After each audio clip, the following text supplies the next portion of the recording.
Hello everyone and welcome back to the Horror Hut.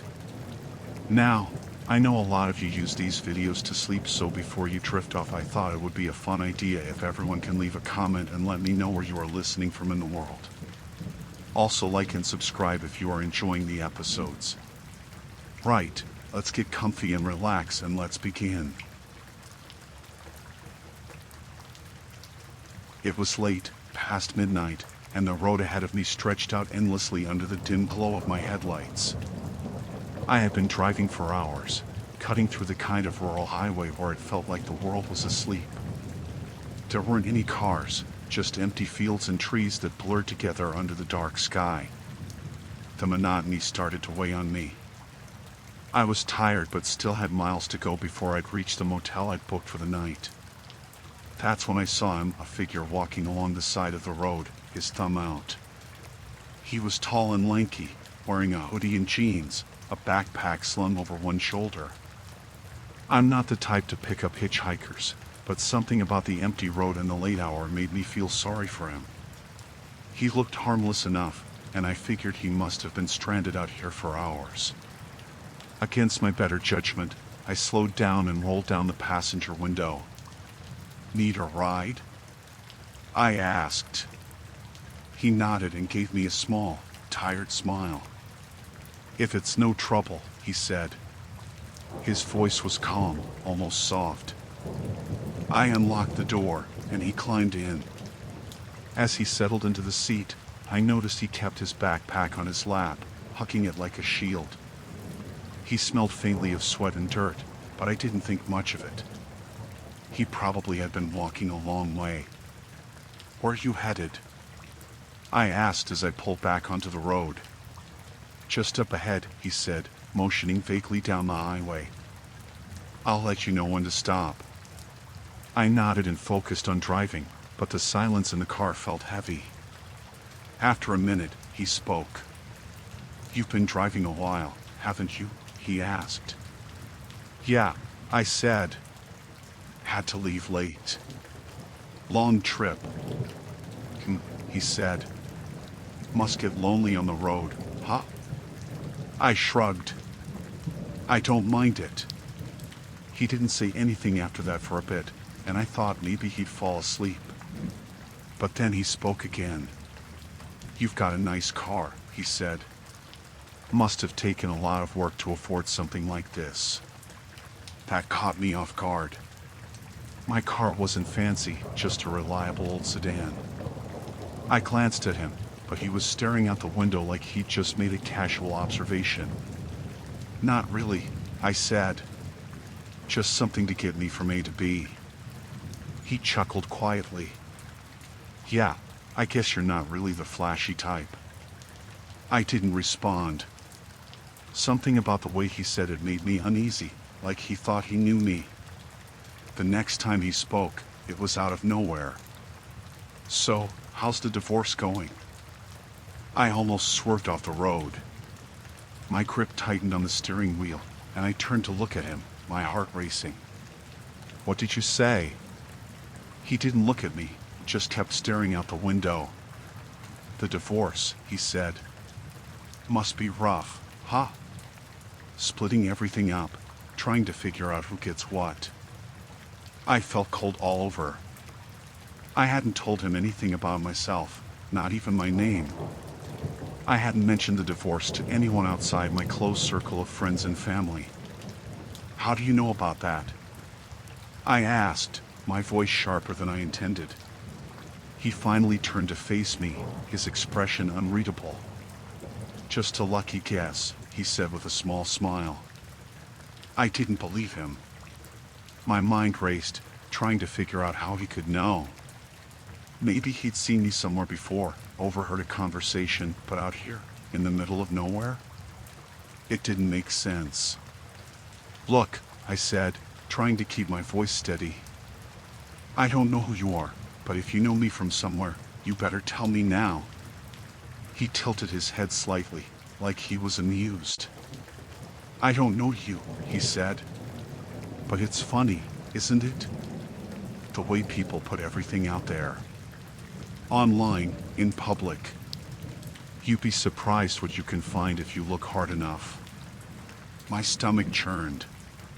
He was right, maybe he found me online somehow, pieced together bits of information. But why? And how would he even know I'd be driving down this road tonight? The tension in the car was suffocating now. I kept glancing at him out of the corner of my eye, watching for any sudden movements. He still hadn't let go of his backpack, his hands gripping the straps tightly. "You've got a daughter, don't you?" he said suddenly. My breath caught in my throat. "What?" "A little girl. 7, right?"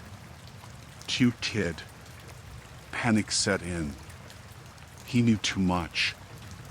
My hands trembled on the wheel as I tried to keep my voice calm. "Get out," I said. He didn't move. "We're in the middle of nowhere," he said. "You're not just gonna leave me out here." I said, "Get out," I repeated, my voice shaking. He turned to me, his expression hardening. "You're not gonna do that," he said. "Because you're scared. And I don't blame you." My heart pounded as I realized he was right. I couldn't force him out of the car without stopping, and I didn't want to stop, not with him so close. He seemed to sense my hesitation and leaned back in his seat, like he had all the time in the world.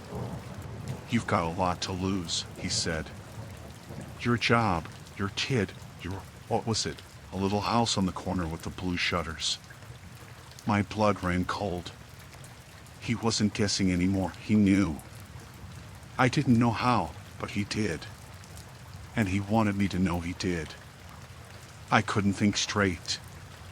My only thought was to get to a well-lit area, somewhere with other people. I pressed harder on the gas, the car speeding up. He didn't seem to care. He just sat there, calm, like he was waiting for something. When the lights of a gas station appeared in the distance, I felt a surge of hope. I pulled into the lot and stopped the car abruptly. "Get out," I said again, my voice firmer this time. He stared at me for a moment, then opened the door slowly. Before he stepped out, he leaned in close, his voice low. "You should be more careful," he said. "Not everyone's as nice as me." Then he was gone, disappearing into the darkness. I locked the doors and drove away as fast as I could, my hands shaking the whole time. I didn't stop until I reached the motel, where I'd parked right by the entrance and didn't leave my room until morning.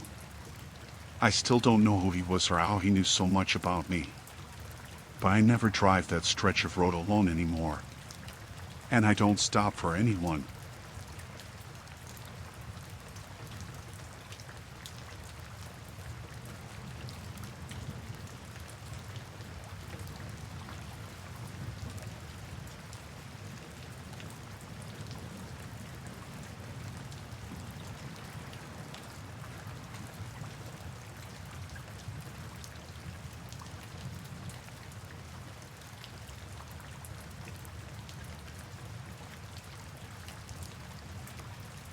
The site was pretty quiet after hours.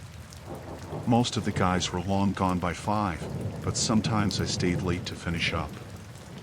I liked the peace, and it gave me a chance to keep things moving so we didn't fall behind. This job was big, new office complex, for stories, and the deadlines were tight. It was just me that night, double-checking the framing on the 3rd floor and making sure the tools were locked up before I left. It was getting dark, but the floodlights we had set up around the perimeter lit the place up pretty good. There was a fence, too, not a tall one, just chain link, but it was enough to keep people out, or so I thought. I was heading down the stairs when I heard it. A clanging sound, like metal on metal, coming from the back of the site. My first thought was that it was one of the guys who'd forgotten something and come back for it. Maybe a hammer or their lunchbox. But then I remembered I'd been the one to lock up the gate earlier, and I hadn't seen anyone else around. I froze on the stairs, listening. The sound came again, this time louder, closer. Like someone had knocked over one of the toolboxes we kept by the scaffolding. My chest felt tight, but I told myself it was probably nothing. Maybe the wind had caught something loose. Still, I grabbed the nearest thing I could find for protection, a crowbar leaning against the railing, and started moving toward the noise. The sight felt different in the dark. During the day, it was loud, busy, full of life. At night, with just the floodlights casting long shadows over the bare beams and concrete, it felt off. I walked carefully, trying not to make too much noise, until I reached the edge of the third floor and looked down. There was a man near the scaffolding. He wasn't wearing a hard hat or a vest or anything that would make him look like he belonged there. He had on a hoodie with the hood pulled up and jeans, and he was crouched down by one of the locked tool chests. He had something in his hand, a screwdriver maybe, and was working at the lock. "Hey!" I yelled down. My voice sounded louder than I expected, echoing off the empty walls. The man froze, his head snapping up to look at me. For a second, we just stared at each other, and I thought maybe he'd take off. Instead, he stood up slowly, slipping the screwdriver, or whatever it was, into his pocket. I could see his face now, just enough to notice how pale he was under the light. He didn't look scared. If anything, he looked annoyed, like I was the one who wasn't supposed to be there. "What are you doing?" I shouted.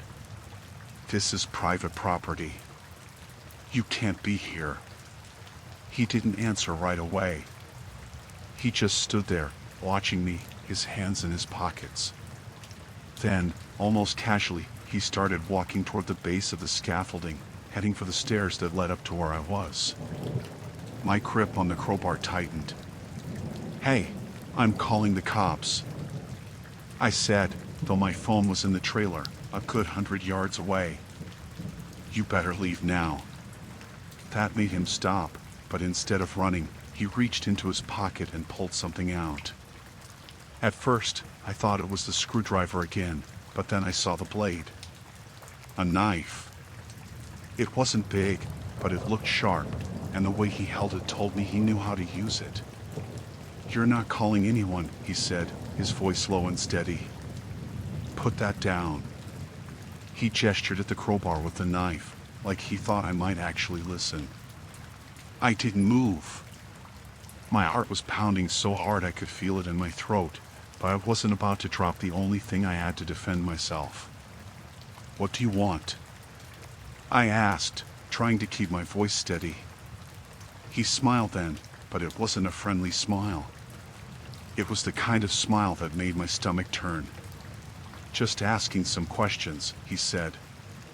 "You work here, right? You'd know about the security." "The security?" I repeated, not sure if I'd heard him right. He nodded, taking a slow step closer. "Yeah. How many cameras you got? Alarms?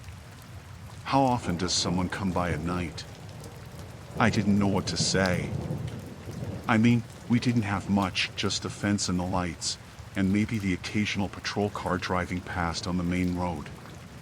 But I wasn't about to tell him that. "You need to leave," I said again, trying to sound more confident than I felt. He didn't move, just kept watching me. "You sure about that?" he said, almost like he was daring me to make a move.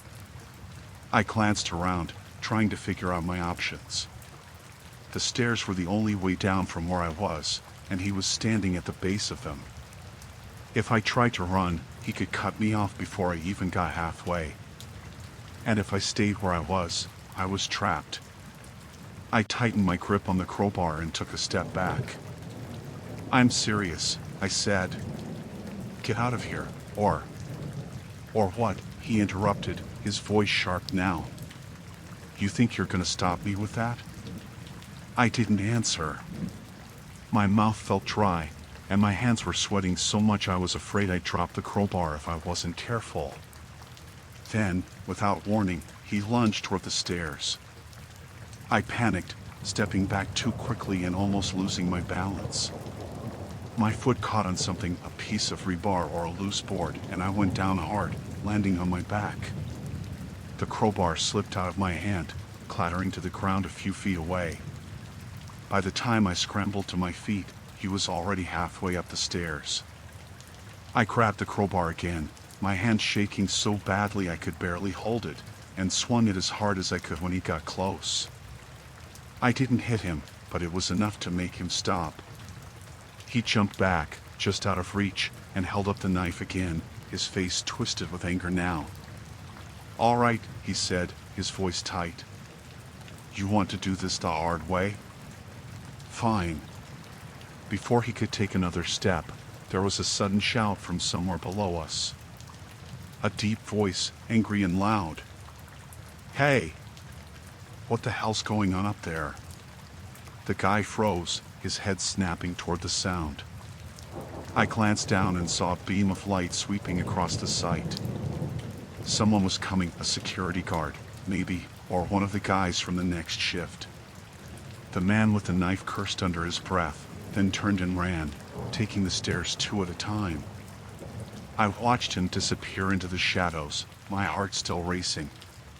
By the time the other man reached me, flashlight in hand, the stranger was long gone.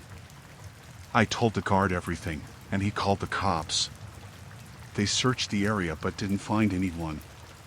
The tool chest had been tampered with, but nothing was missing. I guess he hadn't had time to grab anything before I caught him. They never found him, as far as I know. I kept working at the site, but I never stayed late again. And I never went anywhere without something to defend myself.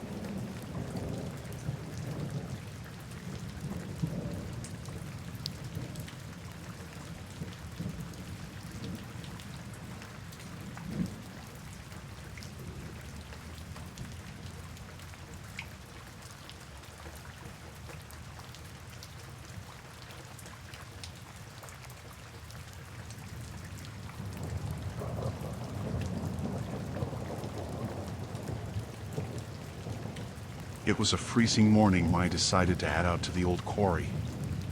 I had been into photography for a while, mostly landscapes and abandoned places. There's something about those forgotten spots, with their broken structures and overgrown paths, that always drew me in. I had heard about this quarry from a guy at a local camera shop. He mentioned it in passing, saying it was a cool place but a bit out of the way. That was what I liked, quiet places where I could take my time without anyone bothering me. I parked my car at the end of a dirt road just outside the quarry's entrance. It wasn't an official spot, just a clearing where I figured no one would care if I left my car for a couple of hours. The snow from the previous night crunched under my boots as I grabbed my backpack and camera gear. The air felt heavy, like the kind of stillness you get just before a storm. I didn't think much of it. The quiet was nice. Peaceful. The entrance to the quarry wasn't marked, but you could tell where it was from the way the trees thinned out. The path led downhill, and soon the landscape opened up. The quarry was enormous. Jagged walls of stone towered over a frozen pond in the center, and scattered piles of old equipment were half buried in the snow. Rusted tracks and broken down machinery made for great photos. I felt lucky to have found the place untouched, or so it seemed. I spent about an hour wandering around, snapping pictures. The light wasn't great, gray skies and all, but I figured I could edit the photos later. I moved closer to one of the old buildings, maybe an office or a storage shed. The door was slightly ajar, and the snow around it was fresh, no footprints except mine. Inside, there wasn't much left, some broken furniture, a few scattered tools, and graffiti covering the walls. It didn't look like anyone had been there in years. As I stepped out of the shed, I noticed something I hadn't seen before, a truck parked on the far side of the quarry, near the tree line. It was an old, beat-up pickup, the kind you see around farms or construction sites. It hadn't been there when I arrived. My first thought was that maybe it belonged to someone hunting in the woods nearby. But the longer I looked at it, the more uneasy I felt. The truck's windows were dark, and there was no movement, no sign of anyone getting out. I decided to keep to myself and stick to the other side of the quarry. Whoever it was, they had as much right to be there as I did, and I didn't want to make it weird. I moved further along the frozen pond, taking a few more shots of the rock walls and machinery. But I couldn't shake the feeling that I was being watched. I glanced back toward the truck a few times, but it stayed still, like some kind of animal lying in wait. Then I heard voices. They were faint at first, carried by the wind, but they were getting closer. 2 men came into view, walking toward me from the direction of the truck. They were bundled up in heavy coats and boots, and one of them was holding something in his hand. It looked like a crowbar. My chest tightened. They weren't smiling, and their body language was stiff, deliberate. "Hey," one of them called out. His voice was sharp, like he was already mad about something. "What are you doing here?" I tried to keep calm as they approached. "Just taking pictures," I said, holding up my camera to show them. I didn't think anyone would mind. "This is private property," the second man said. His tone was low and cold. He was the bigger of the two, with a thick beard and hard eyes that made it clear he wasn't just bluffing. "You're trespassing." "I didn't see any signs," I said, trying to keep my voice steady. "If I had known." "You know now," the first man cut in, stepping closer. His grip on the crowbar tightened, and I could see his jaw clenching. "Who sent you?" That question caught me off guard. "No one sent me," I said quickly. "I just heard about this place from a friend. I thought it'd be a good spot for photos. That's all." The 2 men exchanged a look, and something about it made my stomach churn. It wasn't just irritation or frustration. It was suspicion. Paranoia. Like they thought I knew something I wasn't supposed to. "You expect us to believe that?" the bigger man said. He took another step toward me, his boots crunching in the snow. "Out here, in the middle of nowhere, you just happened to show up with a camera?" "That's exactly what happened," I said, trying to keep my voice calm but firm. "Look, I'll leave right now if that's what you want. I didn't mean to cause any trouble." "You've already caused trouble," the first man said. His eyes darted to my backpack. "What else you got in there?" "Just camera gear," I said, backing up a step. "That's it." "Show us," the bigger man said. It wasn't a request. I hesitated, which was a mistake. The smaller man raised the crowbar slightly, like he was ready to swing it if I didn't cooperate. My hands were shaking as I unzipped my backpack and held it open for them to see. They rummaged through it, pulling out my lenses and batteries, tossing them carelessly into the snow. "Nothing here," the bigger man muttered, but he didn't sound convinced. "Check his pockets." "I'm not carrying anything," I said, my voice cracking slightly. "I swear. Just let me go, and I'll never come back here." The smaller man grabbed the front of my jacket, yanking me closer. His breath smelled like tobacco and something sour. "If you're lying, you're gonna regret it." "I'm not lying," I blurted out. "I don't even know what this place is. I thought it was abandoned." The bigger man sighed, looking around the quarry like he was making a decision. Then he turned to the other guy. "We can't just let him walk out of here." My heart sank. "I didn't see anything," I said, desperation creeping into my voice. "I'll delete the photos, okay?" "I didn't mean to." "Shut up," the smaller man snapped, pushing me back. "You think we're stupid? You think we don't know why you're here?" "I don't know what you're talking about," I yelled, panic taking over. "I don't know anything." The bigger man raised a hand, silencing me. "Here's what's gonna happen," he said, his voice cold and deliberate. "You're gonna come with us." We'll figure out what to do with you." I took a step back, but they moved in closer, cutting off any chance of escape. My mind was racing, trying to think of a way out. The truck was too far, and even if I made it, I'd never get it started before they caught up. My car was even further. I was trapped. And then I saw it, the old shed I had been in earlier. The door was still slightly open. If I could just get inside, maybe I could lock them out, or at least buy myself some time. I didn't think. I just ran. "Hey," one of them shouted, but I didn't look back. My boots slipped on the icy ground as I sprinted toward the shed, my lungs burning from the cold air. I threw myself inside and slammed the door shut, sliding the rusty bolt into place just as they reached it. They pounded on the door, yelling for me to come out, but the bolt held. For now.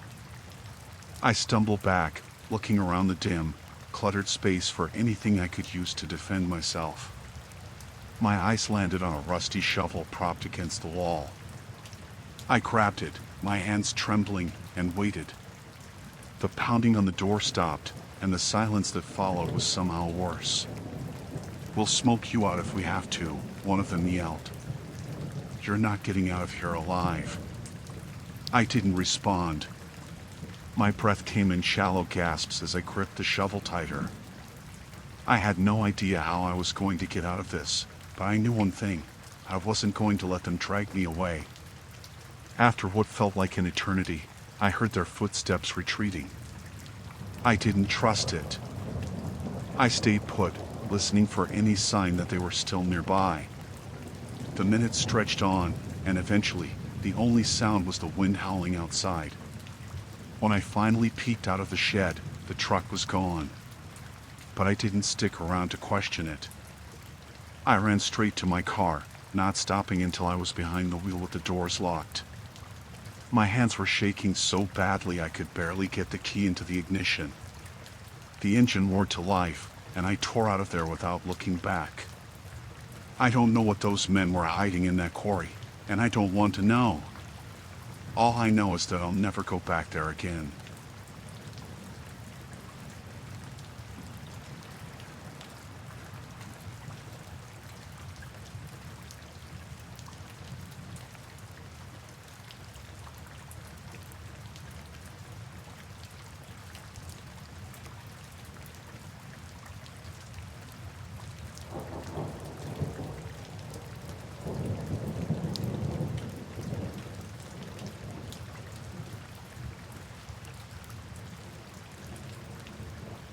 I decided to spend a weekend ice fishing alone.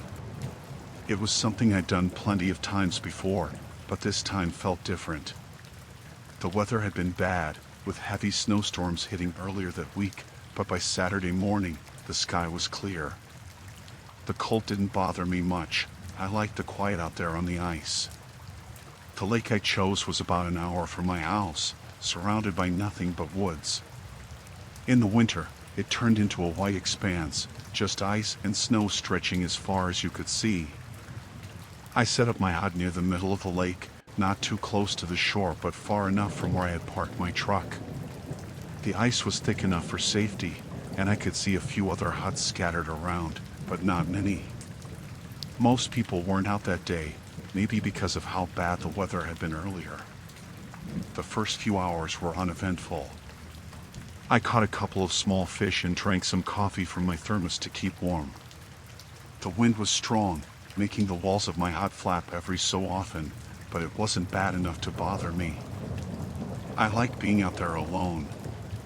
Around mid-afternoon, I saw someone waving from a distance. At first, I thought it was just someone being friendly. The hut was maybe 100 yards away, and the figure stood outside, raising an arm and lowering it again. It didn't look frantic, just slow, like they were trying to get my attention. I waved back but didn't think much of it. Sometimes people did that, just acknowledging another person on the ice. But they didn't stop. The arm kept going up and down, deliberate, like they really wanted me to come over. I put down my rod and stepped outside for a better look. The person was wearing a heavy jacket and a knit cap, and I could just make out the outline of their body against the white backdrop. They weren't moving other than the waving. The closer I looked, the stranger it felt. Most people out here wouldn't leave their hut for long, it was too cold for that. But this person didn't seem to care about the cold or even what they were doing. They just stood there, waving. I thought maybe something was wrong. They might have been stuck or hurt, so I decided to go over. I grabbed my coat, slipped on my gloves, and started walking toward their hut. It wasn't far, but the wind was picking up, cutting across the ice and making it hard to see. I kept my eyes on them as I walked, but something felt off. They didn't move from the spot. They just stood there, still waving.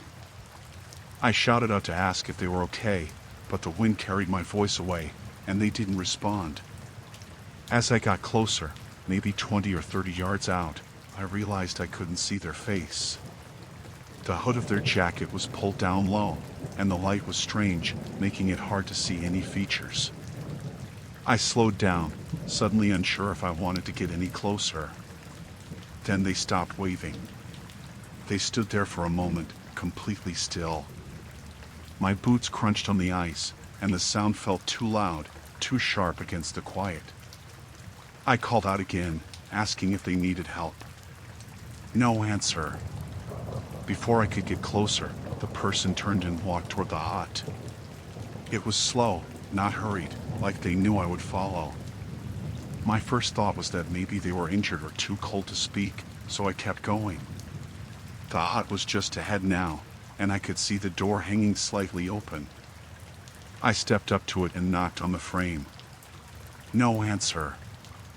I called out again, saying I was coming in, and pushed the door wider. Inside, the hut was empty. There was no one there. Just an overturned chair and some scattered fishing gear on the floor. A hole had been drilled in the ice, but the line wasn't in the water. The place looked abandoned, but it didn't make sense. I had just seen someone walk inside. Then I noticed the blood.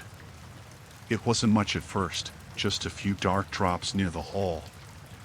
But when I looked closer, I saw more. A thin trail led from the chair to the door I had just walked through, like someone had been bleeding and moved outside. The snow near the hut was disturbed, the footprints messy and scattered, but they led away from the door, out toward the far edge of the lake. My first thought was that the person had gotten hurt and gone to get help. But there was no truck parked on the ice, and the nearest road was miles away. There was no way anyone could walk out of there in that condition. I stood there, trying to make sense of it, but the longer I looked at the trail, the more uneasy I felt. The footprints weren't consistent. They started clear, but then they changed, like whoever it was had started dragging one foot or crawling. The blood drops grew heavier the farther they went. I wanted to leave. The whole thing felt wrong, and I couldn't shake the feeling that someone was watching me. I turned back toward my own hut, but before I could take a step, I heard a sound behind me, coming from the woods at the edge of the lake. It was faint at first, a crunching noise like something moving through the snow. I stopped and listened, my breath clouding in the air. The sound came again, closer this time, and I realized it wasn't just one set of footsteps. There were multiple, coming from the direction of the blood trail. I didn't wait to see what it was. I turned and started running back toward my hut, the cold air burning my lungs. My boots slipped on the ice, and I nearly fell, but I kept going. Behind me, the crunching grew louder, faster, like whatever was out there was following me. When I reached my hut, I didn't stop. I grabbed my gear, threw it into my sled, and started toward my truck. The wind was biting, and the sled kept catching on the uneven ice, but I didn't look back. I couldn't. By the time I reached the truck, my hands were shaking so badly I could barely get the key into the lock. I climbed in, started the engine, and peeled out onto the road, not caring about the ice or the conditions. I just wanted to get away. I don't know what I saw out there or what happened to the person who had been waving at me. I've thought about going back, trying to figure it out, but every time I do, I remember that sound of the crunching footsteps closing in, and I can't bring myself to do it. Whatever happened on that lake, I don't think I want to know.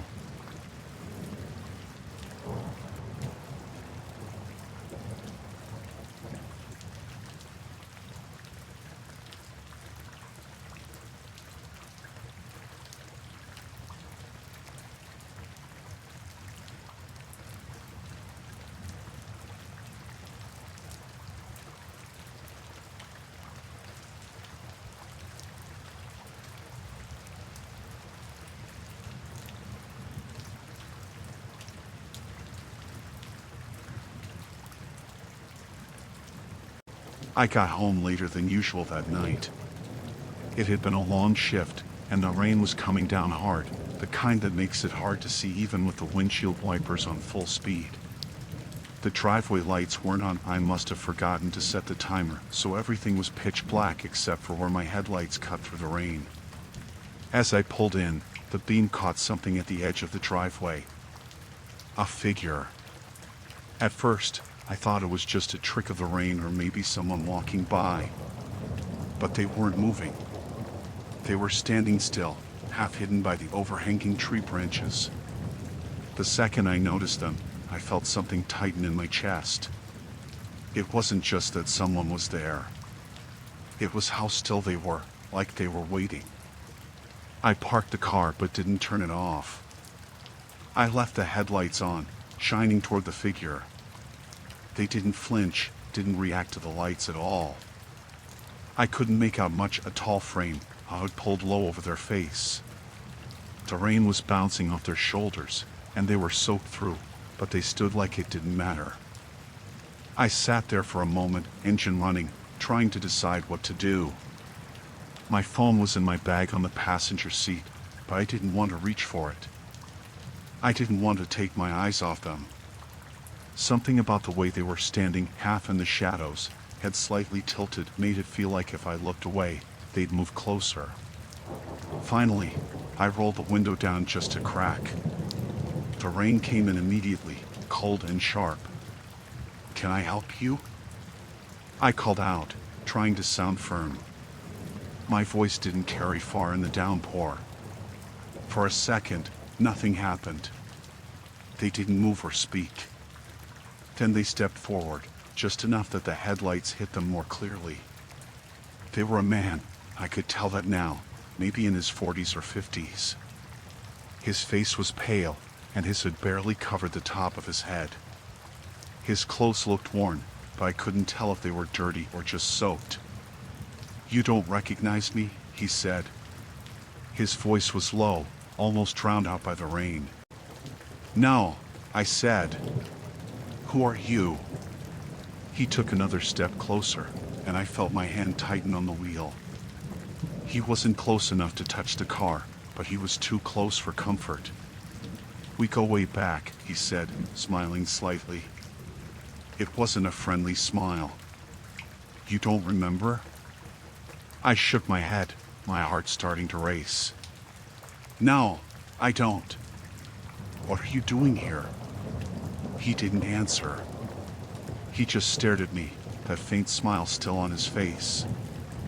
I thought about backing the car up, but the idea of reversing into the dark street behind me felt worse somehow. I wanted him to leave, to just turn around and walk away, but he stayed put. "You've got a nice place," he said after a moment, glancing toward the house. His tone was casual, like he was making conversation, but there was something off about it. Like he was testing me. "Look," I said, louder this time. "If you're lost or need help, you've got the wrong house. You should go." He tilted his head again, like he was thinking it over. Then he said, "You really don't remember me?" "No," I said firmly.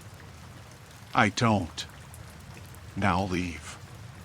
He finally took a step back, but instead of leaving, he started walking around the car, slow and deliberate.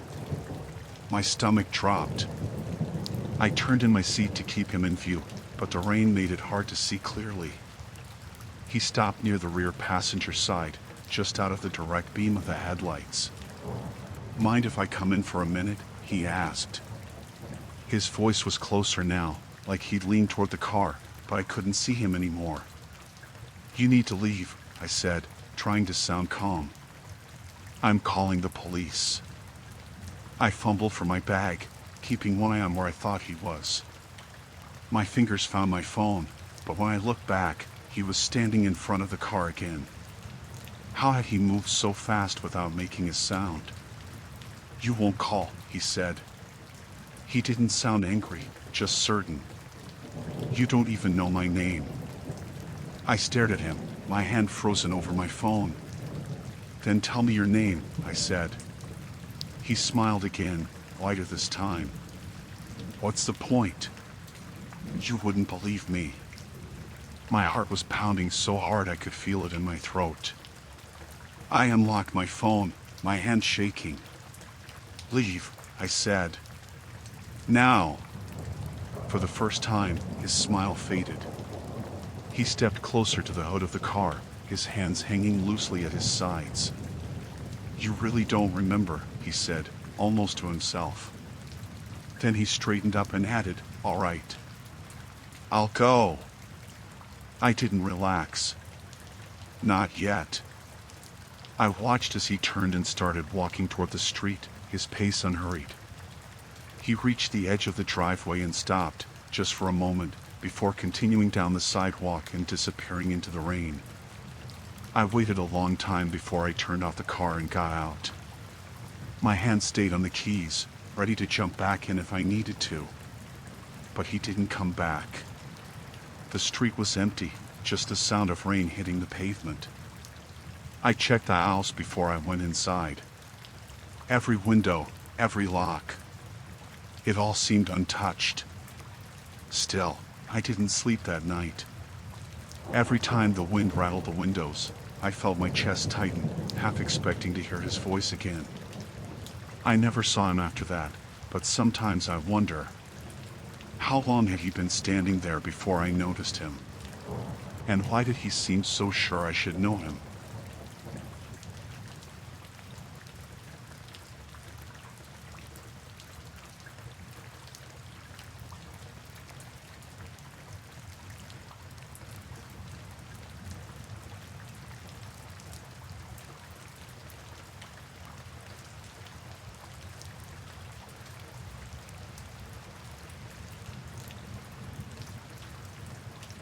I was sitting there, waiting for the train in the cold, empty station. It was late, past midnight, and there wasn't another soul around except for this one guy across from me. I didn't pay him much attention at first. I was tired, nodding off a bit, just wanting the train to show up so I could get home. But I started to feel something, like someone's eyes on me. I looked up, and there he was, staring right at me. At first, I thought he was just some tired guy, zoning out, maybe looking in my direction by accident. I looked away, shifted in my seat, tried to ignore it. But every time I looked up, he was staring. Not moving, just looking at me. His eyes were wide, intense, and it felt like they were cutting right through me. He didn't blink. Didn't shift his weight. Just stared, like he knew me or something, like he was waiting for me to do something. I felt uneasy. It's hard to explain, but there was something wrong about his stare, like it was too focused, too personal. I decided to get up, put a little space between us. So, I walked over to a different bench, closer to where the train was supposed to come. I sat down, took out my phone, tried to look busy, but I could still feel it, that feeling of being watched. And sure enough, a few moments later, I see him out of the corner of my eye. He'd gotten up too. He walked over to my new bench, real slow, like he was taking his time, enjoying it or something. He sat down right next to me, not across, not a couple of seats away. Right next to me, close enough that I could feel him breathing, smell the faint scent of something stale on him, like old cigarettes and sweat. He didn't say anything at first, just sat there, looking forward. I could see him from the corner of my eye, that same intense, unblinking stare. Finally, he leaned over, real close to my ear, and he whispered, "Why did you move?" It sent a chill down my spine. His voice was raspy, quiet, like he didn't want anyone else to hear, even though it was just the two of us. I didn't know what to say, so I just mumbled something about wanting to be closer to the tracks. He smiled, a slow, strange smile that didn't reach his eyes, and then he said, "You shouldn't have moved." I felt my skin prickle, like he was trying to get a reaction out of me. I thought maybe he was drunk or just looking to mess with someone. I turned slightly, trying to look away, hoping he'd take the hint. But he didn't. He leaned closer, like he had something to share, like he knew a secret. He whispered again, barely a breath this time, "You shouldn't be out here alone." It was such a strange thing to say, and it felt like a threat, like he knew something I didn't. I didn't know how to respond, so I just muttered something about how I was fine, how the train was coming soon. I was trying to keep calm, but I could feel my pulse quickening. He didn't say anything else for a while, just kept sitting there, too close, too still. Then, out of nowhere, he started talking again, and this time he was talking about me. "You live over on Oak Street, don't you?" he said, like it was the most casual thing in the world. I froze. Oak Street was where I lived, but I'd never seen this guy before, never even talked to him. My mind raced, trying to figure out how he could know that. I managed to stammer, "How do you know where I live?" But he just laughed, this low, scratchy laugh that didn't sound right. He looked at me, that smile creeping back onto his face, and said, "I know more than that. I know you get home around this time most nights. I know you stop at that little coffee shop on the way. I know you don't like the dark." I felt my heart pound harder, my chest tightening. I didn't know how he knew these things. I hadn't seen him before, hadn't told anyone where I lived or what my routine was. It was like he'd been watching me, keeping track, but why? And for how long? I tried to get up, tried to put some distance between us, but he grabbed my wrist, tight, his fingers digging in like claws. I could feel the roughness of his skin, and his grip was stronger than I expected. "Where are you going?" he asked, his voice low, his eyes wide and unblinking, like he was enjoying the fear he could see in me. I need to get something from my bag," I lied, trying to stay calm. He didn't let go, not right away. He stared at me, searching my face, and then finally, he let go, but he didn't move. He just sat there, watching as I stood up, his head tilted slightly, like he was waiting for something. I backed away, slowly, keeping my eyes on him, and moved to another bench, further down the platform. But he didn't stay put for long. A minute later, he was on his feet, walking toward me, that slow, deliberate pace again. He didn't break eye contact, didn't blink. It was like he was trying to make me feel as uncomfortable as possible, like he was enjoying it. He sat down next to me again, close enough that our knees almost touched, and he leaned in, that grin back on his face. "I knew you'd move again," he whispered. "I knew you couldn't stay still." I didn't say anything. I was too scared. My mouth felt dry, and I could feel my hands shaking. I tried to look away, to pretend he wasn't there, but he reached out, grabbing my chin, turning my face toward him. His grip was firm, his fingers cold. He looked into my eyes, and there was something in his gaze, something dark, something wrong. "You know I could follow you," he said softly, his voice almost gentle, but his eyes were full of something sharp, something that felt like it was slicing into me. "I could follow you all the way home, and no one would know. No one would see." I felt a surge of panic. I yanked my face away, scrambling to my feet, my heart pounding so hard I thought it might burst. I didn't care about being polite anymore, didn't care if I looked crazy. I just wanted to get away from him. I backed up, moving toward the edge of the platform, closer to where the security cameras were, hoping they'd catch whatever was happening. He didn't follow me this time. He just sat there, smiling, watching me, his head tilted, his eyes never leaving me. I stayed near the cameras, my hands shaking, waiting for the train, praying it would come soon. He didn't move, didn't come any closer, but he kept watching, his smile never fading. Finally, I heard the rumble of the train in the distance. Relief washed over me, and I stepped closer to the edge, ready to get on, ready to put as much distance between me and this man as possible. But just as the train pulled up, he stood up, took a few steps toward me, and said one last thing. "I'll see you soon." The train doors opened, and I practically jumped inside, my heart racing.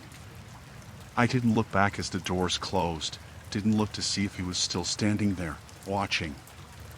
I just sat down, my hands still shaking, my mind racing. I didn't know who he was, didn't know how he knew so much about me, but I knew I never wanted to see him again. But that night, as I lay in bed, I couldn't shake the feeling that he'd been serious, that he'd find me again, somehow. I kept the lights on, kept the doors locked, and tried to tell myself it was over. But deep down, I knew he wasn't done with me. Not yet.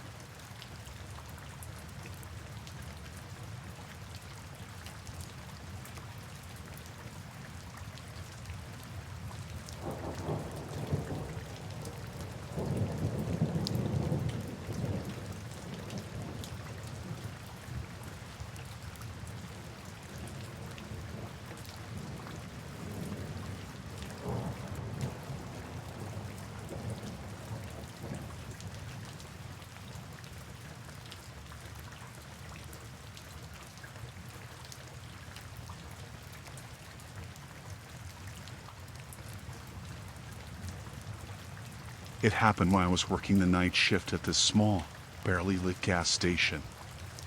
I was the only one there, no one else working, and it was the kind of shift that's dead quiet. Not many people come by at 3 a.m. in a place that's basically off the highway in the middle of nowhere. It started out like any other night. I was stocking shelves, making sure everything was neat, filling the coffee machine even though it never got much use at that hour. Then, when I turned around to wipe down the counter, I noticed something hot on the window facing the parking lot. There was writing on it, something scratched into the dirt on the outside of the glass. I moved closer, trying to make it out under the flickering fluorescent lights from inside. It read, "Hello." Just that. Now, that was weird, right? It hadn't been there when I started my shift, and there was no one around. No cars outside. I figured it might have been some bored kids or someone messing around, maybe trying to get a reaction. I shrugged it off, went back to my tasks, trying not to think too much about it. An hour passed. It was about 4 a.m., and I was working at the register, trying to keep myself awake. Then I glanced up, and there it was, another message.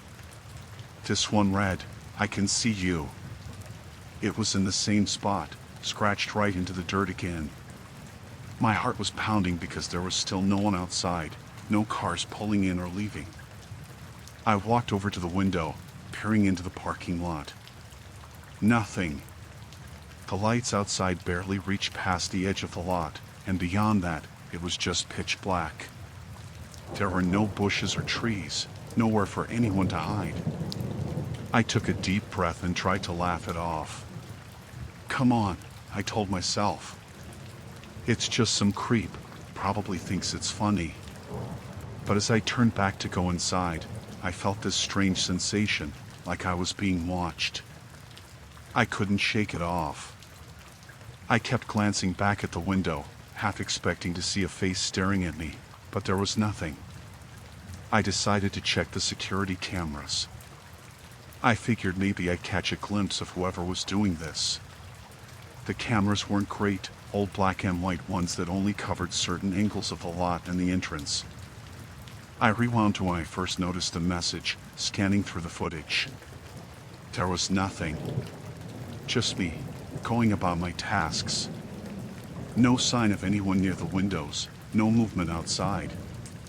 It was like whoever did it somehow knew where to avoid the cameras. I went back to my shift, trying to brush it off, but I kept getting these chills, like I wasn't alone. Around 4:30, I was stocking the drinks in the cooler at the back when I heard a faint tapping sound from the front. I froze, holding my breath, straining to listen. It was like someone was tapping their fingernail on the glass, just lightly. I stayed quiet, waiting. Then the tapping stopped, but a minute later, I felt compelled to go and check. My gut was twisting. I walked up slowly, and as I came around the corner, I saw it. Another message. This one was right on the front window, near the bottom. It read, "Are you scared yet?" I stood there, staring at it, feeling my skin crawl. It was like this person knew every move I made, waiting for me to turn my back so they could write another message. I knew I needed to check the cameras again, but I was scared of what I'd find. My hands were shaking as I went over to the monitor and rewound the footage, watching as the minutes ticked by. Then I saw it. Right at the edge of the frame, barely visible, there was a figure, crawling low along the ground, almost slithering. They stayed just out of the camera's main view, but I could see enough to tell they were moving, inching along the pavement until they reached the window. They must have been lying down, staying low to avoid the camera. I felt sick. This wasn't some random kid playing a prank. Whoever this was, they knew exactly where the cameras were, and they were using it to their advantage. I tried to make out details, but the footage was grainy, and they stayed just out of clear sight. I could see the shape of a body, limbs pressed close to the ground, and that was it. No face, no clothing, just a shadow moving like it wasn't even human. I stepped away from the monitor, breathing hard, my mind racing. I didn't know what to do. I was too scared to go outside, but I didn't want to stay in there either, trapped behind the counter with that figure somewhere in the dark, just outside. Then, the lights outside flickered, and I nearly jumped out of my skin. I whipped around, staring out the window, searching for any sign of movement. And that's when I saw the newest message, scratched right into the dirt on the glass, right at eye level. "Don't turn around." My blood ran cold. Whoever this was, they were watching me right then. I couldn't see them, but they could see me, knew I was there, staring at their message. My instinct was to turn, to look around, but fear kept me frozen. My breath came out shallow, and I tried to stay calm, but every nerve in my body was screaming at me to run. But I couldn't stay there forever. I forced myself to move, to turn and look over my shoulder, praying I wouldn't see anyone. And I didn't. But something felt wrong, like I was missing something right in front of me. I scanned the windows again, double-checking, my hands clenching and unclenching as I looked for anything out of place. I saw one last message, scrawled on the side window near the door, smaller than the others, almost like it was written in a hurry. I had to step closer to read it, my stomach churning. It said, "Next time, I'll be inside." That did it. I couldn't stay there any longer. I grabbed my keys and locked up, leaving the lights on inside. I got in my car and drove out of there, not caring about leaving my shift early. I just wanted to get as far from that place as possible. The manager was angry when I told him the next day, thinking I'd left because I was bored or something. I tried explaining, but he just brushed it off, said there was no sign of anything weird when he checked that morning. No messages on the windows, nothing on the cameras. It was like none of it ever happened. But I know what I saw. I still see it in my mind sometimes, that figure crawling along the pavement, just out of sight, watching me. And sometimes, When I walk past dark windows or mirrors, I catch myself looking, expecting to see something there, a message just for me, waiting in the dirt.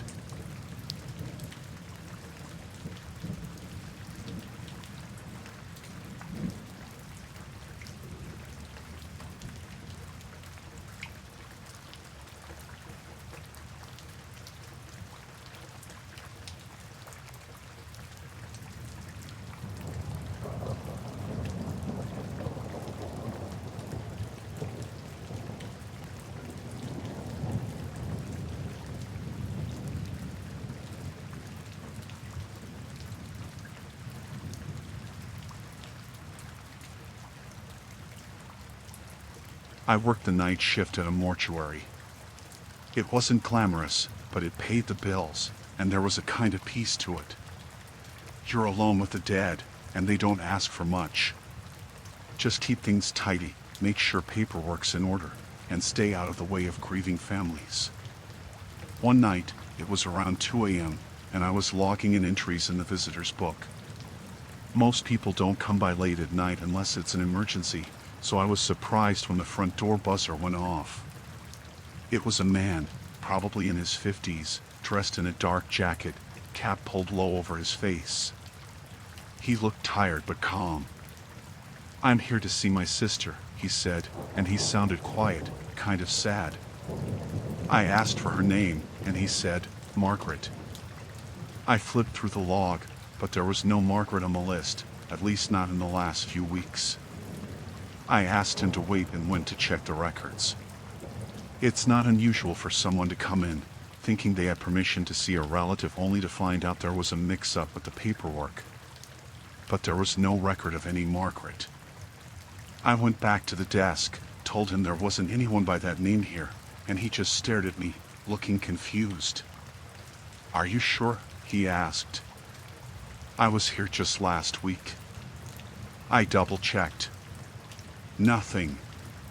He sighed, looked like he was thinking something over, and then he thanked me and left. I felt a little sorry for him, thinking maybe he was just confused, or maybe it was the stress of grief. People forget things, or think they remember something that didn't happen. But then he came back the next night. Same time, same tired look on his face. Same request. He didn't seem frustrated or anything, just determined. "I'm here to see my sister, Margaret," he said again, like the night before hadn't even happened. I checked the logs, even though I knew I'd find the same result. No Margaret. No record of anyone related to him. I told him the same thing as the night before, that there was no one here by that name. He just nodded slowly, looking disappointed, and walked out without another word. After that, he showed up every night. Always around 2 a.m., always asking to see his sister. He'd sign the visitor's log each time, but there was never any paperwork to back up his visit. And every night, I had to tell him the same thing, there was no one here by that name. I started feeling uneasy about it. There was something strange about the way he looked at me. He didn't argue or complain. He just had this look, this fixed stare, like he was waiting for me to say something different, like he thought I was hiding something from him. One night, after he left, I decided to go through the records again. I dug back, weeks, months. No one named Margaret had been here in ages. But his signature was in the visitor's log every night for the past week. Every night, same time. The next night, I was ready to tell him he couldn't come back. I figured he was some poor guy who'd gotten his wires crossed, or maybe he had memory issues. I was nervous when he showed up again, same routine, same tired look. But this time, he seemed different. His eyes were a little wild, darting around the room like he was looking for something, or someone. He looked at me, almost pleading, and asked, "Are you sure?" "I know she's here. I just want to see her." I shook my head, tried to keep calm, but I felt something heavy settle in my chest. I told him no one by that name was here, that I checked. I could see his face tighten, his jaw clench. He didn't say anything, just nodded and laughed. But he looked back as he went out the door, and for a second, I thought I saw something in his eyes, a kind of anger. That was the first night I felt afraid. He didn't come the next night, and I thought maybe he'd finally gotten the message. But around 2 a.m., I went to log the entries, and I saw his signature there. Clear as day. Same looping scrawl, same time. I stared at it, trying to wrap my head around it. I hadn't seen him come in. The door buzzer hadn't gone off. I was the only one with a key, the only one on shift. But his name was in the log, just like it had been every night before. I checked the security footage, expecting to see him walk in like he always did. But there was nothing. Just me, sitting at the desk, the empty hallway behind me. I rewound, watched it again, trying to find something, anything. But there was no sign of him. The following night, I almost didn't want to go in, but I needed the job. I kept telling myself it was just a mistake, some kind of glitch, that I'd misremembered something. Around 2 a.m., the buzzer went off. I went to the door, and there he was, standing in the entryway. This time, he didn't even ask. He just stared at me, his eyes tired and dark, like he hadn't slept in weeks. "I know she's here," he whispered. "I know you're keeping her from me." I felt a chill crawl up my spine. "Sir," I said, trying to keep my voice steady. "There's no one by that name here. You have to leave." He didn't move. Just kept staring, like he was waiting for me to break. I tried to explain again, said I checked the records, that there was no Margaret. But he just shook his head slowly, his eyes fixed on mine. "You don't understand," he whispered. "She's here. I saw her. I know she's here." I took a step back, feeling my heart race. "Please, you have to go," I said, louder this time. He didn't argue, didn't shout. Just looked at me, his face a mixture of sadness and anger, like he couldn't understand why I was lying to him. Then he turned and walked out, and I watched him disappear into the darkness outside. That was the last time I saw him. He never came back after that. But every night, at exactly 2 a.m., his signature would show up in the visitor's log, the same looping scrawl, as if he'd been there all along. I left the job not long after that. I couldn't shake the feeling that he was still out there, still looking for her, still waiting for someone to tell him the truth. And sometimes, late at night, I still feel like he's watching, like he's waiting for me to slip up, to finally tell him where she is.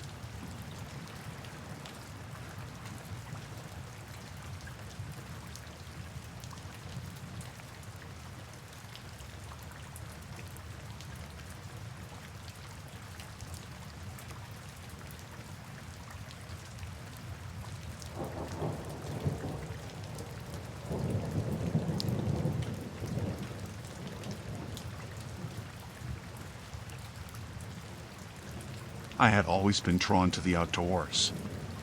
Hiking, camping, and being surrounded by nature was my escape from the busy life back home. When I finally got the chance to visit Great Basin National Park, I felt like I was stepping into paradise. The vastness of the night sky and the rugged mountains were mesmerizing. I planned a night hike, wanting to experience the park under the stars. The sun set slowly, and I started my hike just as twilight settled in. I had a flashlight strapped to my waist, and the beam of light flickered against the trees, illuminating my path. As I walked, the sounds of the night surrounded me, the rustling of leaves, the distant chirping of crickets, and the occasional call of an owl. It felt peaceful, almost magical, but something in the air felt heavy, as if the night was holding its breath. After hiking for about an hour, I reached a clearing with a view of the stars. I stopped to take it all in, the vastness of the universe stretching above me. I pulled out my phone to take a picture when I noticed a movement on one of the nearby rock outcroppings. At first, I thought it was just my imagination, but there it was again, a figure, waving at me.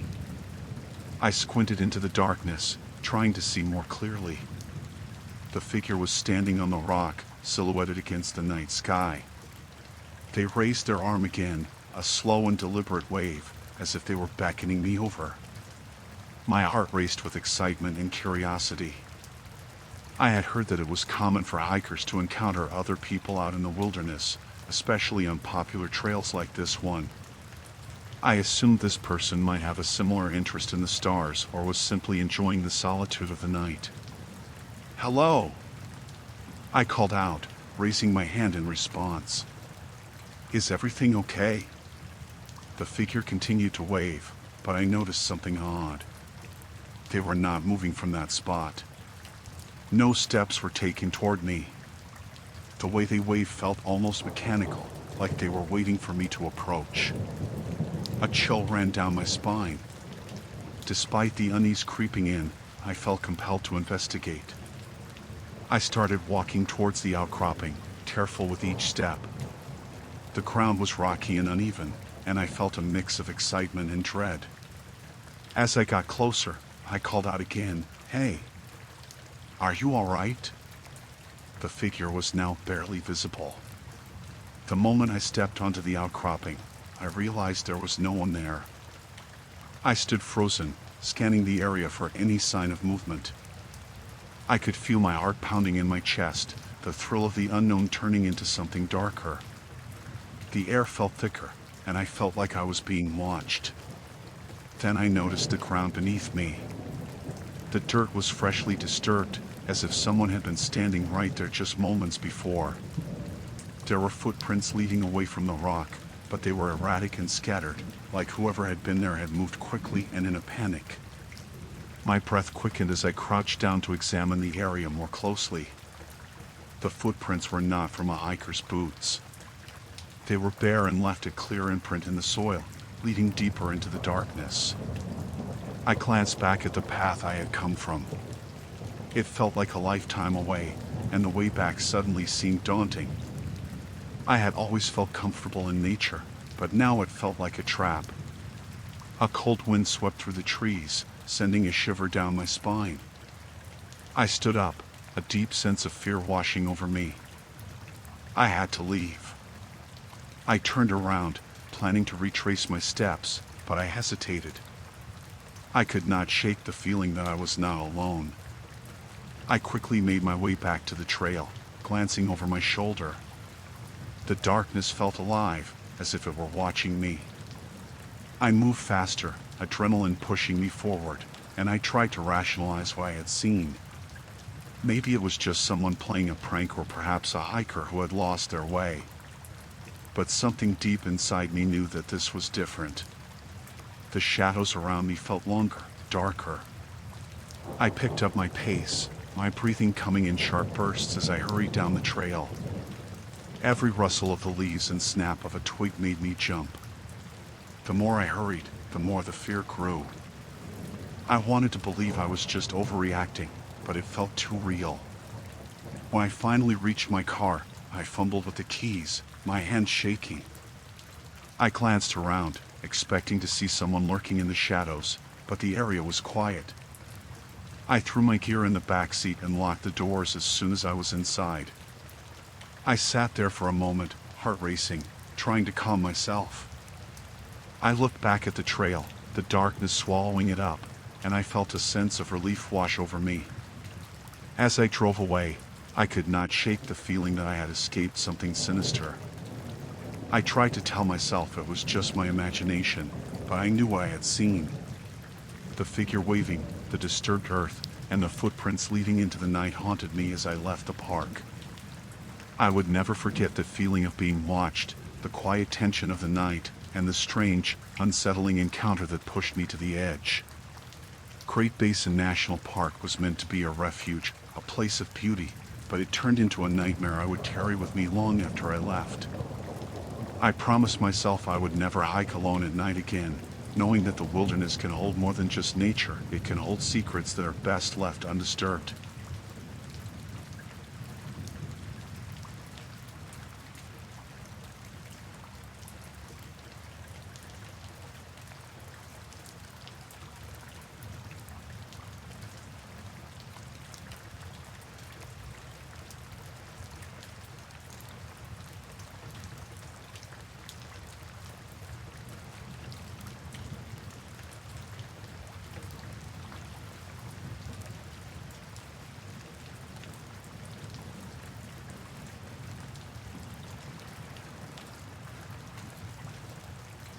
It was one of those perfect summer days when everything felt alive.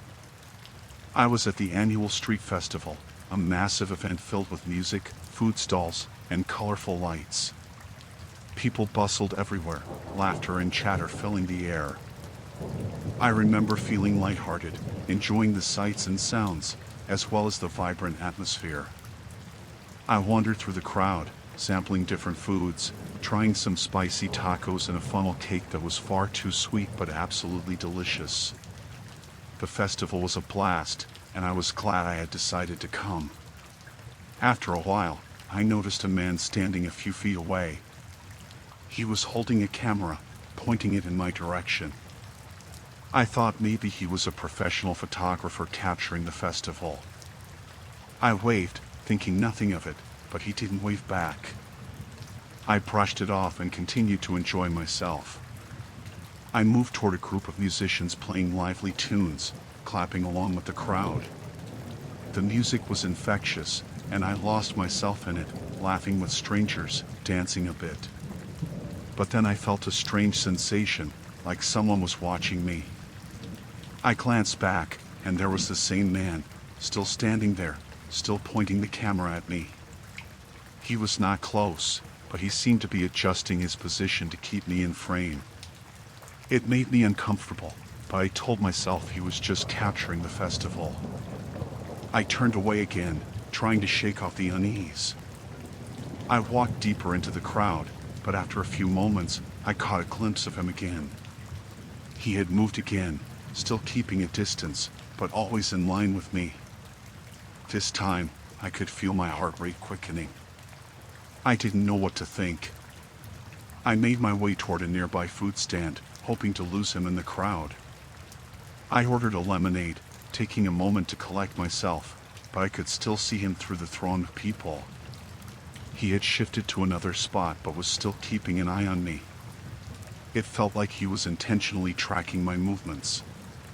Feeling a mix of annoyance and fear, I decided to leave the stand and head toward a busier area, hoping the crowd would dissuade him.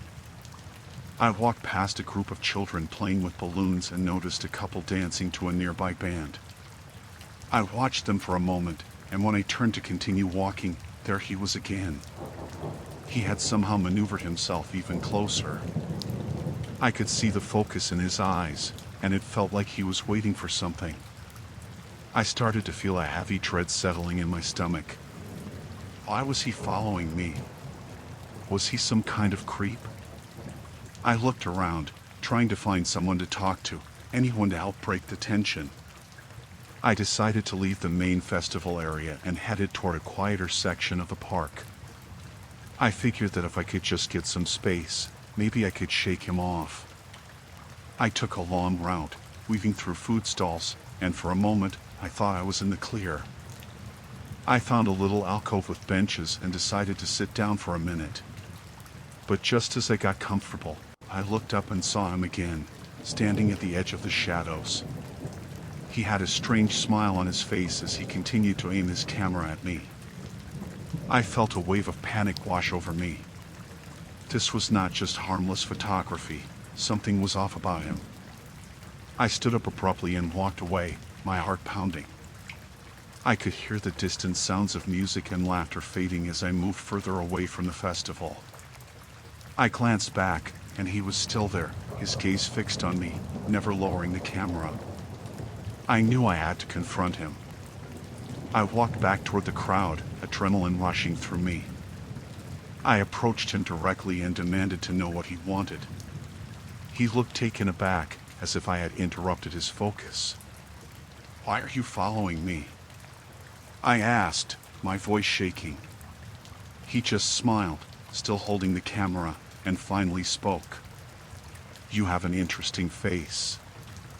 I felt a chill run down my spine. What did that mean? Was he just some oddball with a camera? I could feel anger rising, mixed with fear.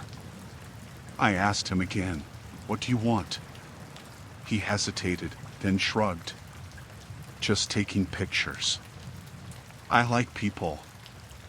I shook my head, backing away slowly. This is not okay. You need to stop. He frowned slightly, lowering his camera for the first time, but he didn't move away.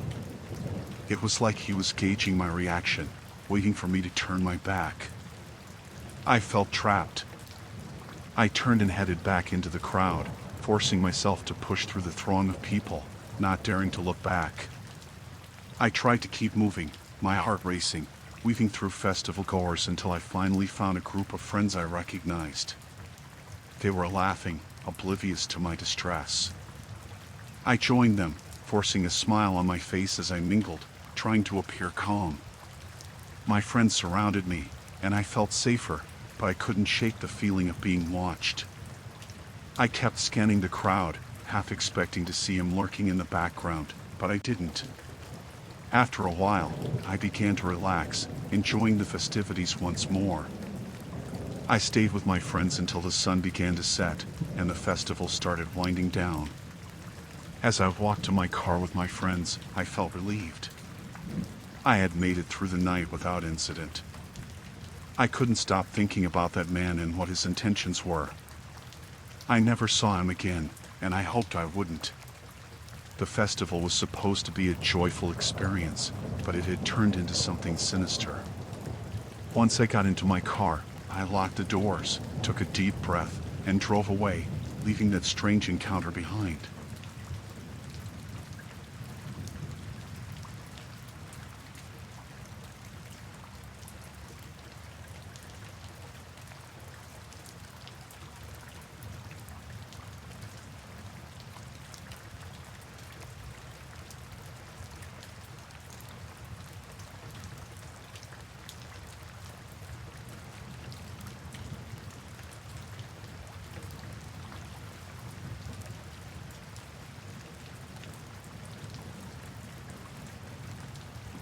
I took my dog, Max, to the local park every evening.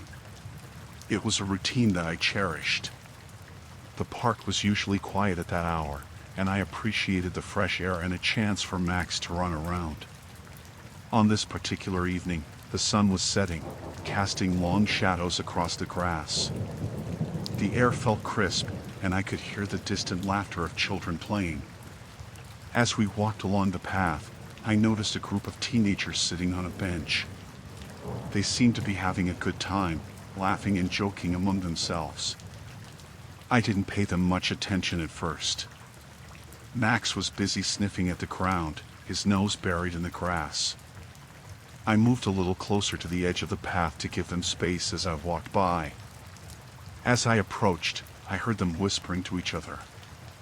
I could feel their eyes on me, but I tried to ignore it, focusing instead on Max. Just as I passed them, I heard one of them say my name. It was strange because I had never seen any of them before. I looked back over my shoulder, and they were all standing now, still whispering. I felt a chill run down my spine. Did you just say my name? I asked, my voice steady, though I felt a knot in my stomach. They all looked at each other, and one of them, a girl with short black hair, stepped forward. We just wanted to talk to you, she said, her tone light but her eyes intense. We know you. I frowned, feeling a mixture of confusion and unease. You know me? From where? They exchanged glances again, and my unease deepened. I turned to walk away, urging Max to keep moving, but then I heard it. Come on. Don't be like that. We just want to have a little chat, another one called out. I quickened my pace, trying to shake off the growing sense of dread. Max seemed to sense something was off too, he stayed close to my side, his ears perked up. But when I looked back, I saw they had started following me, their whispers growing louder. "Why are you following me?" I asked, my heart racing. "Because we need to talk, Tom," the girl said again. My heart sank. How did she know my name? I had not introduced myself, nor had anyone in the park called out to me. I turned a corner, hoping to lose them, but they were persistent. They continued to follow at a distance, just close enough that I could hear snippets of their conversation. "He thinks he can ignore us," one of them said. I could feel panic rising within me.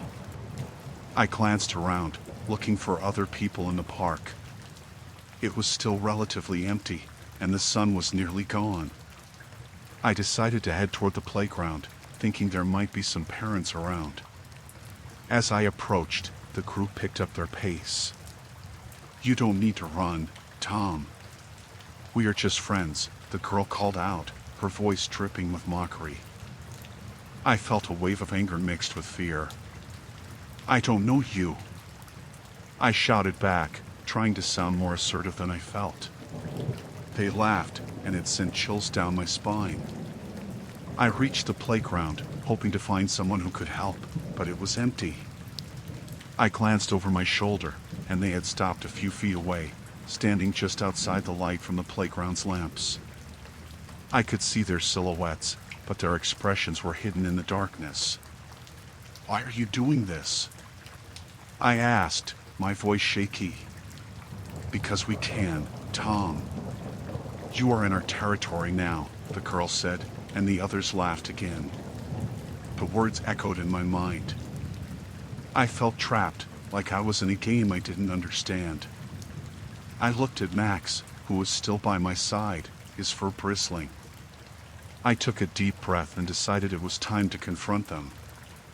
I had to protect Max and myself. "Leave me alone," I said, trying to sound firm. One of the boys stepped forward, smirking. "We just want to talk, really. We know what you did." "What I did?" I felt my heart drop. "I don't even know you." They advanced a few steps, and I stepped back instinctively, my mind racing. I had to find a way out of this situation. I looked for another path, but the layout of the park was disorienting in the dark. I took a few steps back, thinking maybe I could make it to the parking lot where my car was. Suddenly, I felt a hand on my shoulder. I spun around, heart racing, and saw it was just a dad picking up his child from the playground. I felt a wave of relief wash over me. "Hey, you all right?" he asked, noticing the tension in my body. "Not really." I began, but then the group of teenagers shifted, moving closer. The dad noticed, his expression changing. "You need to leave him alone," he said firmly, stepping in front of me. The teenagers paused, exchanging uncertain glances. "We were just talking to him," the girl replied, but I could see the intimidation flickering in her eyes. "Whatever you think you are doing, it is not okay." "Back off," he said, and I felt a surge of gratitude.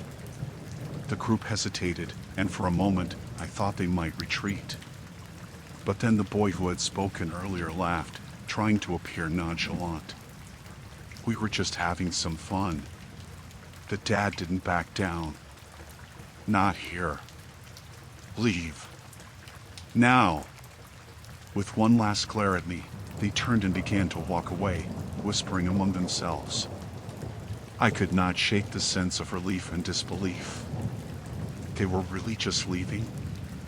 Once they were far enough away, I took a deep breath, feeling the tension slowly leave my body. The dad turned to me, concern still etched on his face. "You okay? Do you want me to walk you to your car?" I nodded, grateful for the offer. "Yes, please." I'm not sure why they were following me. I have never seen them before. He kept a protective stance as we walked, and I felt safer with him nearby. People can be strange, he said, shaking his head. You did the right thing by not engaging with them. Max stayed close, and I felt a surge of affection for my dog. He had sensed the danger, and I realized how much I relied on him. We reached my car, and I quickly unlocked the door. The dad stood by, ensuring I got in safely. If you see them again or feel unsafe, don't hesitate to call the police, he said. Thank you, I replied, feeling the weight of the encounter finally lift.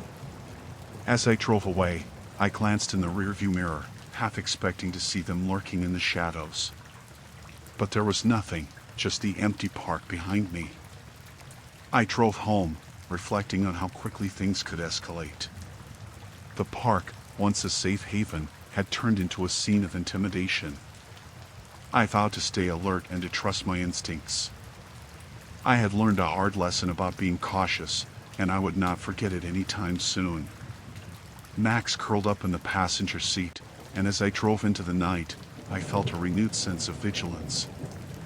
I would not let fear control my life.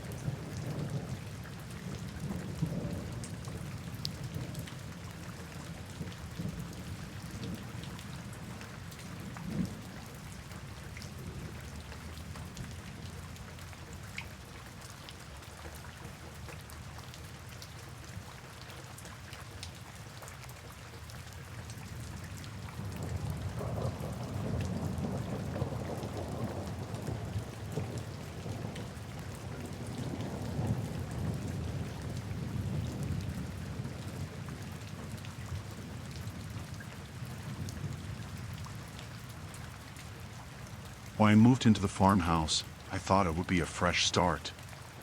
It was an old place, isolated in the middle of fields and woods, exactly what I was looking for. I'd been living in the city for too long and needed the quiet.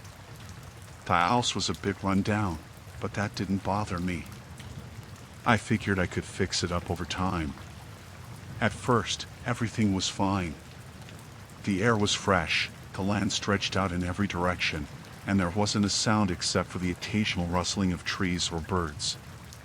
The nearest town was about 20 miles away, and I liked the idea of being on my own for a while, with no one around to bother me. Just me and the house. It was maybe a week after I'd moved in when I met him. The farmer. I was out in the yard, fixing a fence that had fallen apart, when I saw him coming up the dirt road. He was tall, probably in his 60s, wearing overalls and a weathered old hat.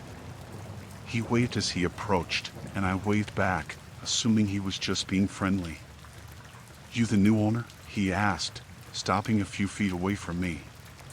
His voice was rough, like he'd been smoking all his life. Yeah, I just moved in, I said. He nodded, looking around like he was taking in the place for the first time, though I could tell he was familiar with it. This place been empty a long time, he said. Not many people come out this way. I didn't think much of it at the time, just figured he was a local, curious about the new guy. We talked for a few minutes, mostly him asking about where I was from, what I planned to do with the house. His questions were a bit more personal than I expected, but I chalked it up to small-town friendliness. Before he left, he said, if you need anything, I'm just down the road. Name's Harris. I thanked him and watched as he walked back down the road, disappearing around the bend. It seemed like a harmless visit, but there was something about the way he looked at me, the way his eyes stayed on me a little too long, that made me uneasy. But I pushed the feeling aside. Over the next few days, I kept busy fixing up the house. The place was old, creaky, but I liked it. It was quiet, and the silence was good for me. Then, about 4 days after that first visit, Harris showed up again. This time, he didn't wave or smile when he approached. You been keeping busy? He asked, without any greeting. Yeah, I said, wiping the sweat from my forehead. Plenty to do around here. He nodded, looking around again, his eyes scanning the house, the fields, like he was inspecting it. You seen anything strange around here? He asked suddenly. I frowned, caught off guard by the question. Strange? Like what? Just strange things, he said, his voice low, like he didn't want anyone else to hear, but we were alone. This land's been here a long time. Lot of history. I didn't know what to say, so I just shook my head. No, nothing strange. It's pretty quiet. He didn't say anything for a moment, just stared at me with those dark eyes. Then he nodded again and turned to leave. You take care now, he said over his shoulder. The visits became more frequent after that. Every couple of days, Harris would show up, asking the same sort of questions: what I was doing, if I'd seen anything unusual, if I heard anything during the night. I always told him no, but each time he came, I felt more uneasy. His questions got more personal, too. He started asking about my family, if anyone would be visiting, if I ever went into town. Why are you so interested?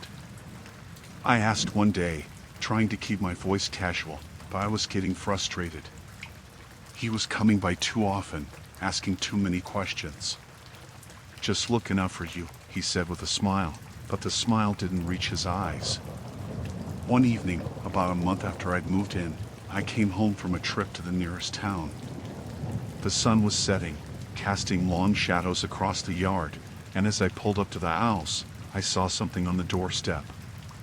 It was a small, rusty padlock sitting on top of a folded piece of paper. I picked it up, my heart pounding in my chest. The note was scrawled in shaky handwriting: "You might need this soon." I looked around, but the road was empty, no sign of anyone. I knew it was Harris. I hadn't seen him that day, but I could feel it. I stuffed the note in my pocket, locked the door behind me, and checked all the windows. I didn't know why, but I felt like I had to. Like I wasn't safe anymore. That night, I barely slept. Every little sound made me jump: the creak of the house settling, the wind rustling the trees. Around midnight, I thought I heard footsteps outside, soft but deliberate. I lay in bed, listening, too scared to move. The sound circled the house, like someone was walking slowly around the perimeter, checking the windows, the doors.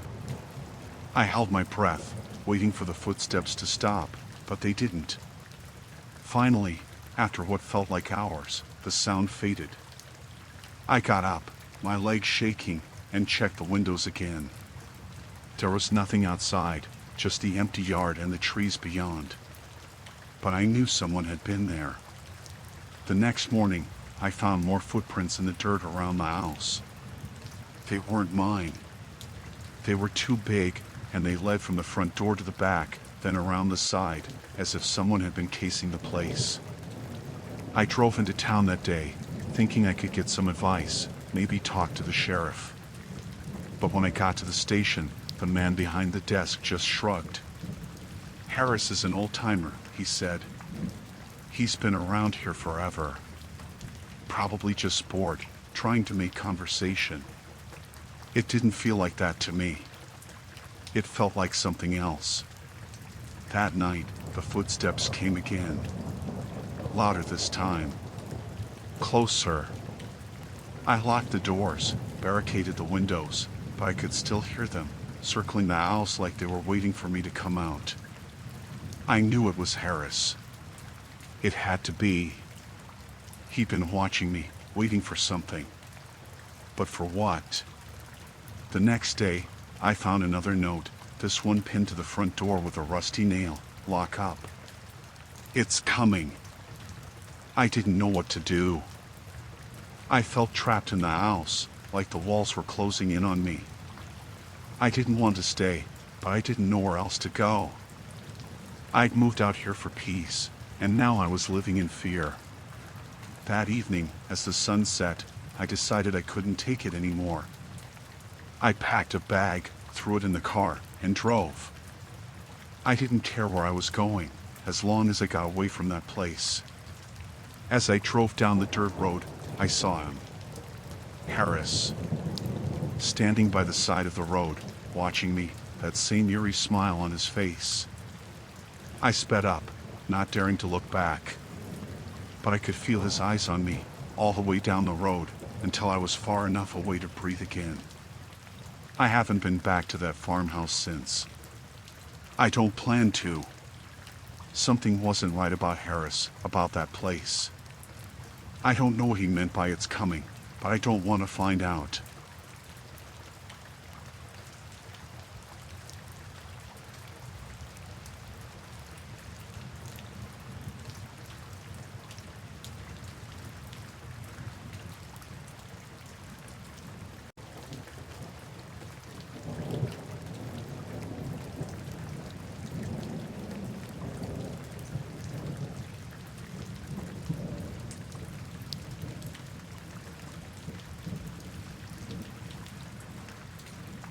I had been driving for hours, the dark road stretching endlessly before me. It was late, and I was tired. The monotony of the highway had begun to blur into the night, the lines of the road becoming indistinguishable. I decided to stop at a rest area to stretch my legs and grab a quick coffee. It was a small place, with just a few dim lights flickering overhead and a couple of vending machines lining the walls. After I parked, I stepped out of my car, taking a deep breath of the cool night air. It felt refreshing against my skin. I glanced at the empty lot. Just me and a few other cars parked nearby. I walked to the small building housing the restrooms and vending machines. The flickering lights inside cast long shadows on the floor, making it feel even more empty. I got a coffee from the vending machine and stood there for a moment, sipping it slowly, trying to shake off the fatigue. There was something eerie about the silence. It felt too quiet. I finished my coffee and walked back to my car, the sound of my footsteps echoing in the stillness of the night. As I approached, I noticed something strange. My heart dropped. Someone was sitting in the driver's seat. I froze, standing still in disbelief. The person was smiling, a wide, unsettling grin on their face, as if they belonged there. I could not see their features clearly, but the way they were looking at me sent a shiver down my spine. What the hell? I muttered to myself, confusion flooding my mind. I must have locked the car. I was certain of it. I stepped back cautiously, scanning the parking lot for anyone else. No one was around. The other cars sat silently, shadows in the dark. I tried to convince myself it was some kind of mistake, maybe a friend playing a prank. But deep down, I knew it was something more sinister. "Hey!" I shouted, trying to sound confident. "What are you doing in my car?" The person just kept smiling, their eyes fixed on me with an unsettling intensity. I felt a rush of adrenaline kick in, my instinct screaming at me to get away. I turned to head back toward the building, but something held me there. A mix of fear and curiosity pulled me back to the car. "Get out of my car!" I yelled again, taking a few cautious steps closer. My heart raced.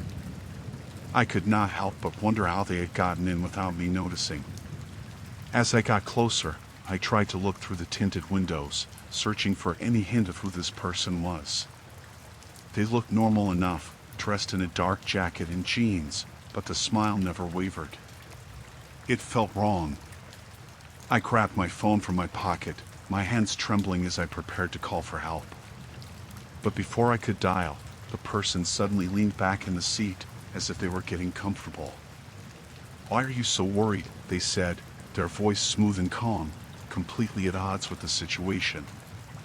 "I just wanted to talk." "Talk?" I echoed, my voice rising in disbelief. "You're in my car. Get out." The person tilted their head slightly, still smiling, as if they found the entire situation amusing. "You know, it's not very nice to keep me waiting." Something inside me snapped. I could not stand there any longer, waiting for something worse to happen. I took a few steps back, ready to sprint toward the building and get help. But just as I turned, the person's voice came again, sharper this time. "Don't you want to know who I am?" I hesitated, glancing back at them. "No, I want you to leave my car. Now!" In that moment, the smile vanished. The person's expression shifted into something darker. "You really shouldn't have parked here alone," they said, the calmness replaced by an edge that sent a wave of fear coursing through me. I turned and bolted toward the rest area, adrenaline fueling my legs. I could hear them get out of my car, the sound of the door slamming shut echoing in the stillness behind me. My heart pounded in my chest as I sprinted toward the entrance, desperate to put as much distance between us as possible. I pushed through the door, rushing inside and locking it behind me. I turned to look back through the glass, my breath coming in quick bursts. I watched as the figure stood there outside, illuminated by the flickering lights, staring at me with that same unnerving smile. I reached for my phone, dialing 911 as quickly as I could. "I need help," I said, my voice trembling as I explained the situation, my eyes glued to the figure outside. They stood there, unmoving, watching me. The operator assured me help was on the way, but I could not take my eyes off the person. I thought about running out the back, escaping out of sight, but I was paralyzed with fear. What if they followed me? What if they were waiting for me to make a move? I could hear my own heartbeat in my ears, a reminder of how alive I felt, yet how close I was to danger. Minutes felt like hours, and as I stood there, waiting for help to arrive, the person outside began to walk closer. Each step felt like a hammer hitting my chest. My hand shook as I gripped my phone tightly, ready to fight if I had to. Finally, I heard the distant sound of sirens, breaking the tension in the air. Relief flooded me, but I could not let my guard down yet. The figure stopped just short of the entrance, still watching me, a twisted grin on their face. It was as if they knew help was coming but did not care. They just wanted to savor the moment. When the police arrived, they stepped out of their car, and I rushed to the door, flinging it open to tell them what happened. I pointed at the figure, my voice trembling. "That person is in my car."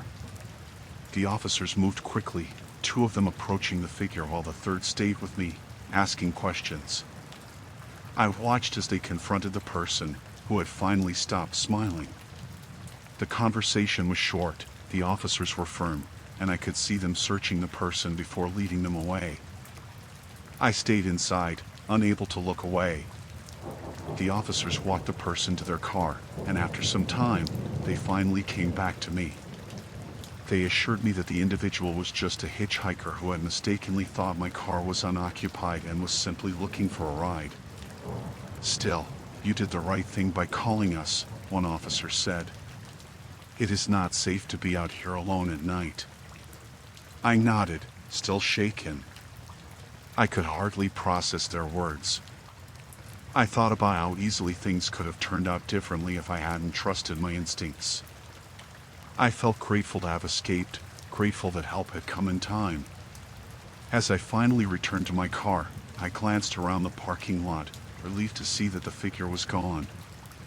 I got inside and locked the doors, taking a moment to breathe deeply. I was exhausted, but I felt a strange sense of peace wash over me. I drove away from that rest area, the dark road ahead no longer seeming so endless. I would not be stopping for late-night breaks again. I realized how quickly the night could turn from routine to terrifying, and I knew I would remember this experience for a long time.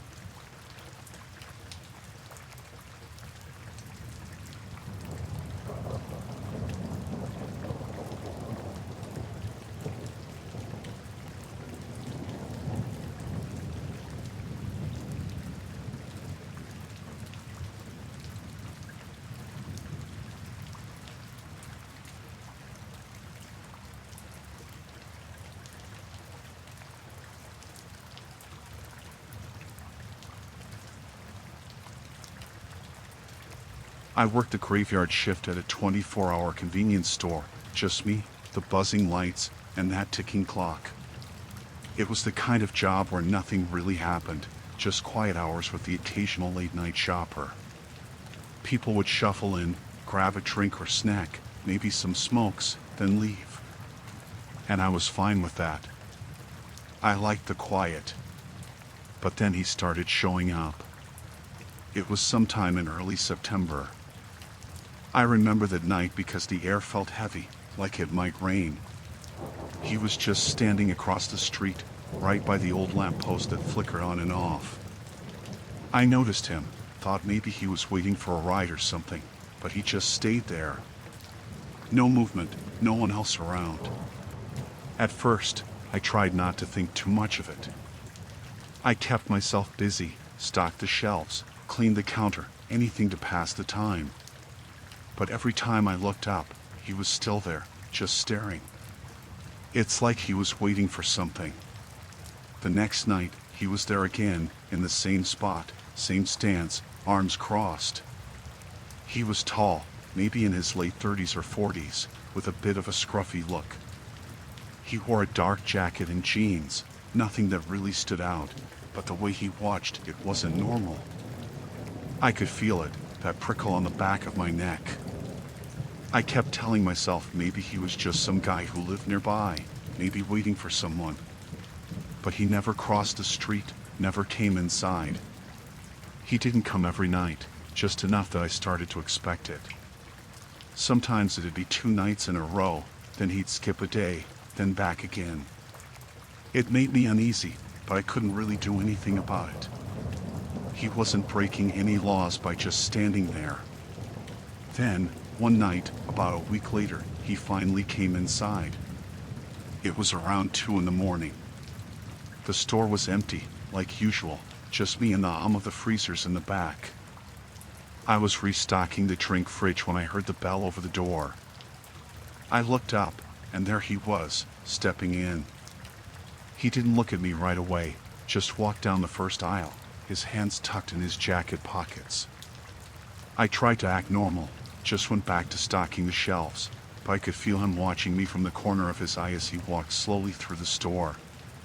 He wasn't looking at the products or grabbing anything, just lingering, one aisle at a time.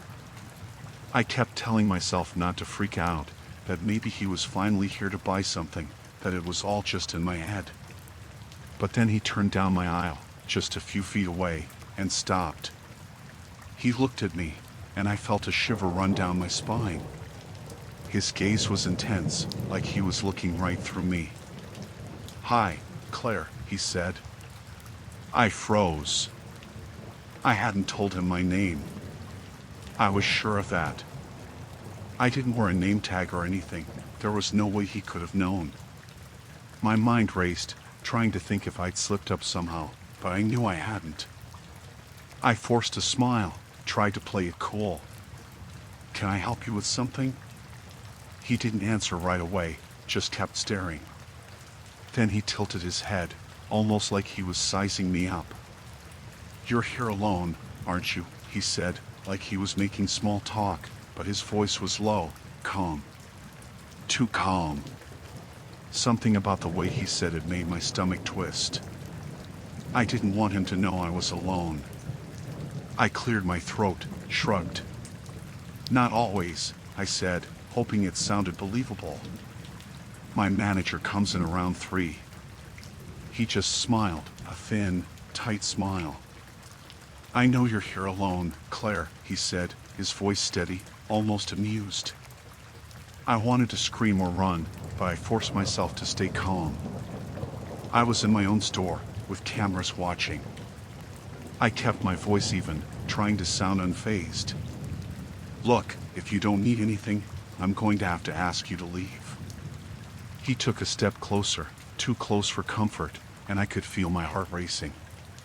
"You shouldn't be working here by yourself," he said, like he was giving me advice, like he was concerned for me. "It's dangerous, especially at night." I backed up a little, moving towards the counter where I had a phone under the register. I glanced over at it, hoping he didn't notice, but he did. I could see it in his eyes. He knew exactly what I was thinking.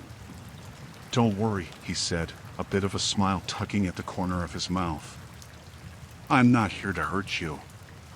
Just wanted to see you up close." His words made my skin crawl.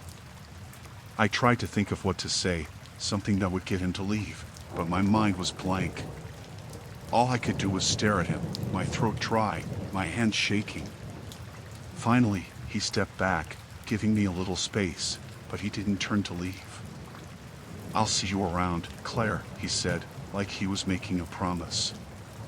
Then he walked out, as calm as he'd come in, and disappeared into the night. I stood there for a long time, heart pounding, trying to process what had just happened. I didn't know what to do. I thought about calling the police, but what would I say? That a man came into the store and acted strange? They wouldn't take me seriously. After that, I kept an eye out for him every night, just waiting for him to come back. And he did. Sometimes he'd just stand outside, watching.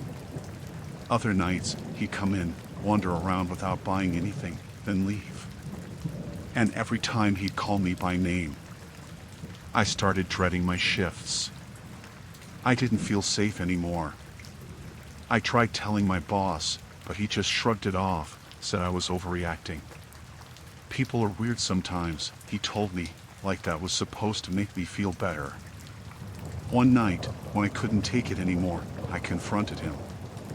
He'd come in, lingered around as usual, and I just snapped. "Why do you keep coming here?" I asked, my voice shaking. "What do you want?" He looked at me, that same unsettling smile on his face. "I just like seeing you," he said, his voice soft. "I feel like we know each other."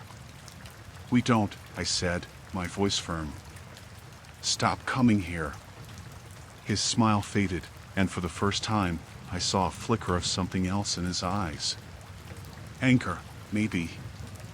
He took a step closer, and I could feel the tension in the air. "Careful, Claire," he said, his voice barely above a whisper. "You don't want to make me angry." I didn't know what to say, so I just stayed silent, watching as he finally turned and left.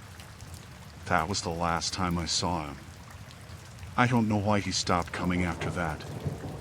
Maybe he found someone else to follow, someone else to watch. I quit the job not long after that. I couldn't stay there, not knowing if he'd show up again. Even now, I still look over my shoulder, still feel like he's out there somewhere, watching. I don't think I'll ever feel safe again.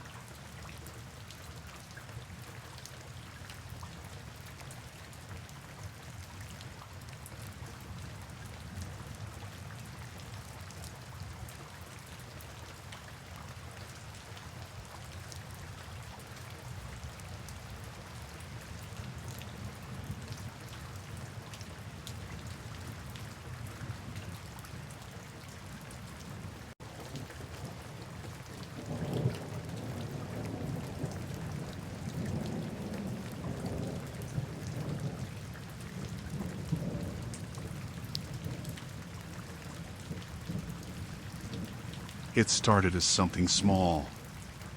I have this little garden gnome, nothing special, just a cheap thing I bought a few years back.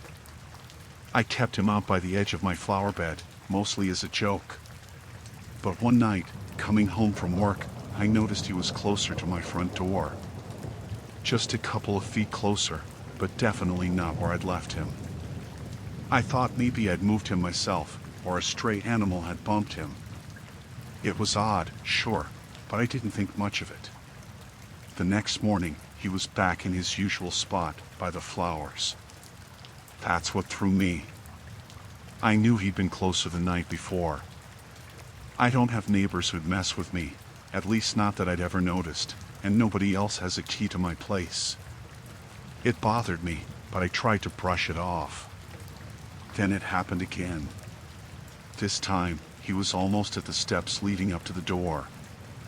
It was late, after 10, when I got home, and it was just there, a bit too close for comfort. The thing is, It was still the same gnome, same hat, same dumb little smile, but seeing it there in the dark, closer to the house, it made me uneasy. I picked it up, brought it back to the flower bed, and went inside, locking the door behind me. The third night, I came home, and he was halfway up the steps. It was like he was moving closer, slowly, but definitely closer. I just stood there for a moment, staring at it, that same unsettling feeling creeping up my spine. This wasn't random. Someone was moving it. I couldn't shake that feeling. I looked around, even called out, "Hello?" But there was nothing, just the usual quiet of my neighborhood. I put the gnome back by the flower bed and went inside, more irritated than anything. I decided I'd set up my phone to record out front the next night. I was going to catch whoever was doing this and put an end to it. The next day was long, and by the time I got home, I was more tired than anything. But I remembered my plan, so I set my phone on the windowsill, facing the front porch. I didn't expect much, but it was something. I locked up, double-checked the windows, and tried to forget about it as I went to bed.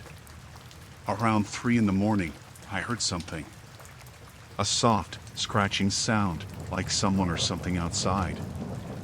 I lay there, listening, my heart pounding, waiting to hear it again.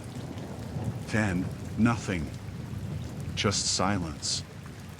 I told myself it was the wind or maybe a stray animal, but I couldn't shake the feeling that something was off. In the morning, I checked my phone.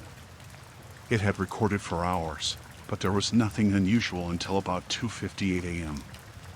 The screen went blurry, the angle shifting just a bit, but I could see the porch clearly enough. At 3:01 a.m., something moved on the left side of the frame. It was hard to see, but it looked like a hand. Just a glimpse of fingers curling around the corner of the porch, and then the gnome was there, closer to the steps again. I watched it 3 times, my heart sinking each time. I wasn't imagining this. Someone was out there, moving the gnome. And now, they were getting bolder, creeping around my house in the middle of the night. It wasn't just a prank or a joke anymore. It felt like something else, something darker. I moved the gnome back to the flower bed, but I couldn't shake the feeling that someone was watching. The next night, I couldn't sleep. I lay in bed, listening to every sound, waiting to hear that scratching noise again. But the night passed quietly, and by morning, the gnome was still in the flower bed. I felt almost relieved, like maybe whoever it was had finally gotten bored and moved on. But the night after, I came home to find the gnome right by the door. Just sitting there on the mat, staring up at me with that same dumb smile. It sent a chill through me. Whoever was doing this wasn't just messing around anymore. They were trying to scare me. And it was working. I grabbed the gnome, threw it in the back of my car, and drove to the other side of town. I tossed it in a dumpster behind a gas station, feeling a bit ridiculous but also relieved. I figured that would be the end of it. No more gnome, no more creepy midnight visits. That night, I slept better, feeling like I'd finally gotten rid of whatever had been bothering me. But the next morning, I opened my front door, and there it was. The same gnome, right on my doorstep. It looked dirtier, a little scuffed, but it was the same one. I felt a jolt of fear, like ice water running through my veins. This wasn't random. Whoever was doing this knew what they were doing, knew how to get under my skin. I felt trapped, like someone was watching, waiting. I took the gnome and threw it out again, this time in a trash bin right in my building's parking lot, hoping that would finally end it. That night, I heard something outside again, but this time it was different. A shuffling, closer, like someone was right outside my window. I lay there, holding my breath, listening. It went on for what felt like an eternity, and then I heard it, a soft chuckle, barely audible, like someone was laughing to themselves. I stayed frozen, too scared to move, until the sound finally stopped. In the morning, I went out to the porch, and the gnome was there again. And this time, there was something else. A footprint, faint, right next to the doormat. Whoever was doing this had been close, right outside my door. I called the police, told them about everything. They took a report, looked around, but they didn't find anything. They said it was probably a prank, told me to get some cameras installed. But I could tell they didn't take it seriously. They left, and I was alone again. That night, I stayed up, watching out the window, waiting for something to happen. Around midnight, I saw movement near the bushes by my porch. A shadow, shifting, just out of sight. My heart was pounding, but I stayed still, watching. And then, I saw him. A man, crouched down in the bushes, just watching my house. He was tall, thin, with a scruffy beard and dark clothes. He was holding something in his hand, maybe a piece of paper, I couldn't tell. I felt a wave of fear, but I forced myself to keep watching, not wanting to make any noise. After a few minutes, he crept closer to the porch, holding the gnome in his hand. He set it down by the steps, like he'd done before, and then he just stood there, staring at my door, like he was waiting for me to come out. I stayed as still as I could, barely breathing, hoping he wouldn't notice me watching. After what felt like forever, he finally turned and disappeared back into the bushes. I waited until I couldn't hear him anymore, then grabbed my phone and called the police again. They came out, searched the area, but again, they didn't find anything. They told me to keep my doors locked and get some cameras. I ordered some that night, but it didn't help me feel any safer. The next morning, the gnome was gone. I thought maybe the man had finally taken it, maybe he was done with his game.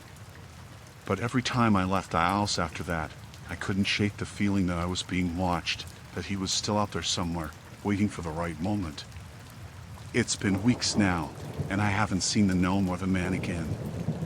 But I still feel uneasy, like he's watching, waiting for the next time he can come back. I've got the cameras up now. I keep my doors locked, but that feeling hasn't gone away. And I don't think it ever will.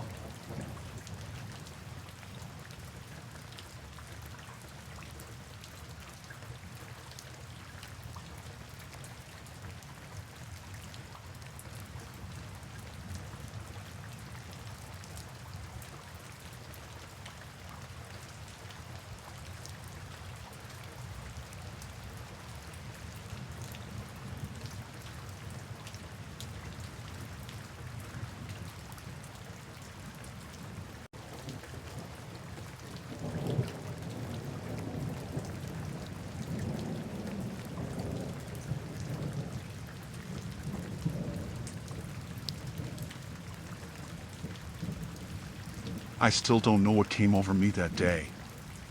I've always been one to enjoy hiking and exploring new places, but looking back, I can't help but feel that I should have known better.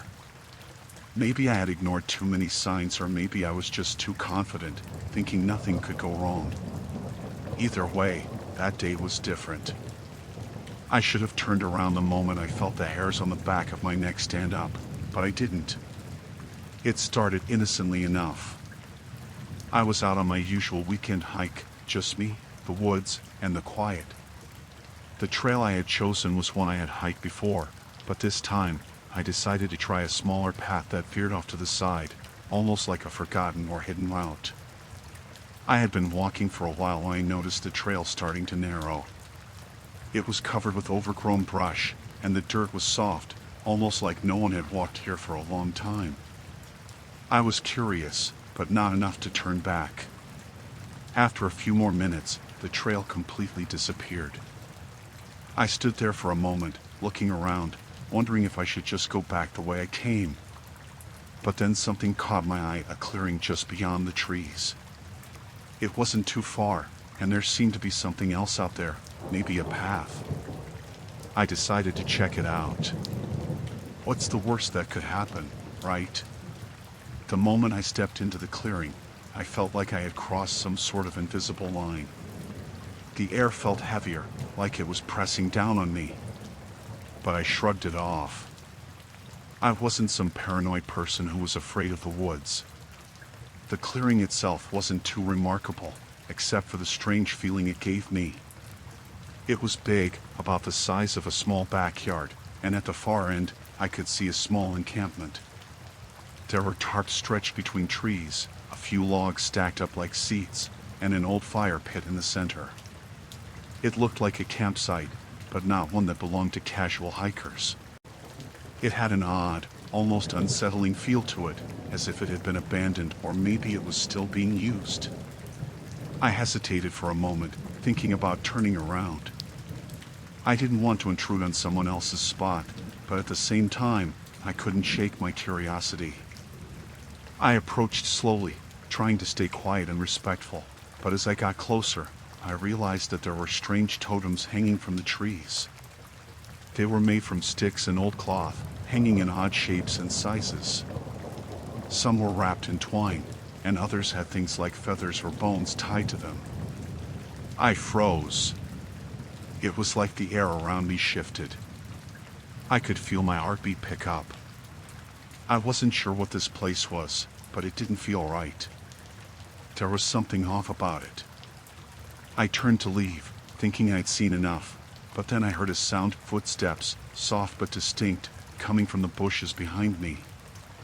My heart started racing. I turned around quickly, expecting to see someone walking toward me, maybe just another hiker or someone setting up camp. But it wasn't a hiker. It was a man, stepping out of the woods. He looked disheveled, his clothes were torn, and his hair was unkempt, almost wild.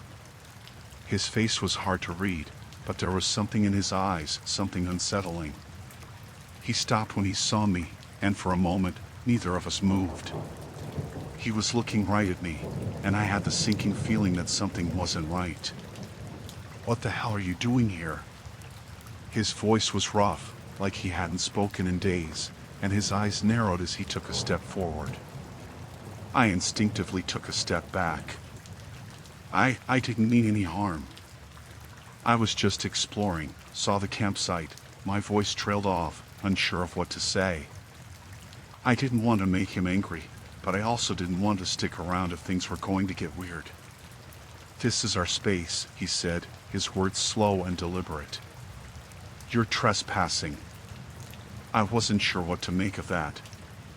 Trespassing? I was in the woods, far off the trail, but it wasn't like I had stumbled across private property. This was public land. "I didn't know," I said, trying to keep my voice calm. "I'll leave." I didn't mean to intrude. But the man didn't move. He just stood there, staring at me with those cold, unblinking eyes. Something in his stance made me uneasy, like he wasn't just some person who had found a spot to camp. He was something else, something more territorial, maybe. "You don't just find a place like this," he said, almost in a whisper. His eyes flickered to the totems hanging around the trees, then back to me. "People come here for a reason. And you don't belong here." I felt my breath catch. It wasn't like he was threatening me outright, but there was something about the way he spoke, like he wasn't just angry. I could feel a level of malice in his words, like he knew something I didn't. I knew I had to leave, and I needed to do it quickly.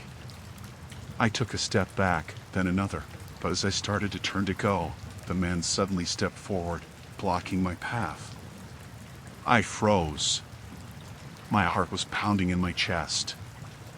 I could hear the blood rushing in my ears. "You should have left when you had the chance," he muttered, almost as if talking to himself, then looked up at me again. "Now you're going to have to answer for it." His words didn't make sense. I wasn't doing anything wrong.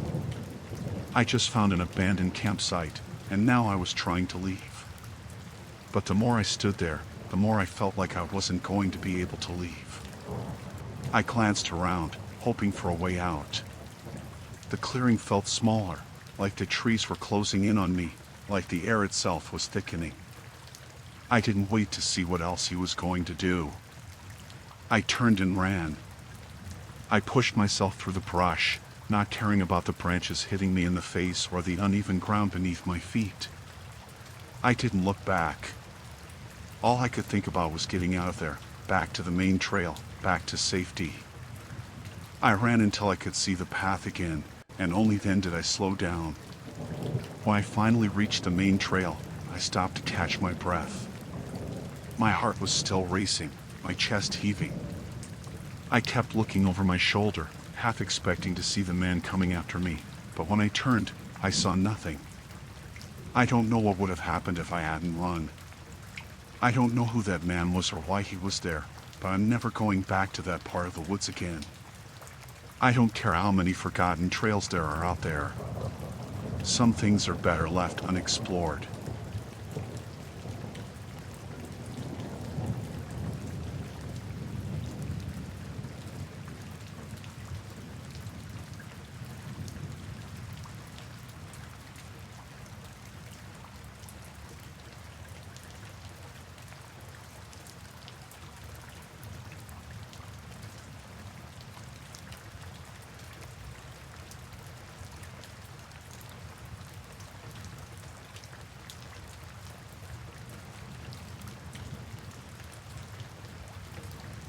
It happened last year, and I'll never forget it.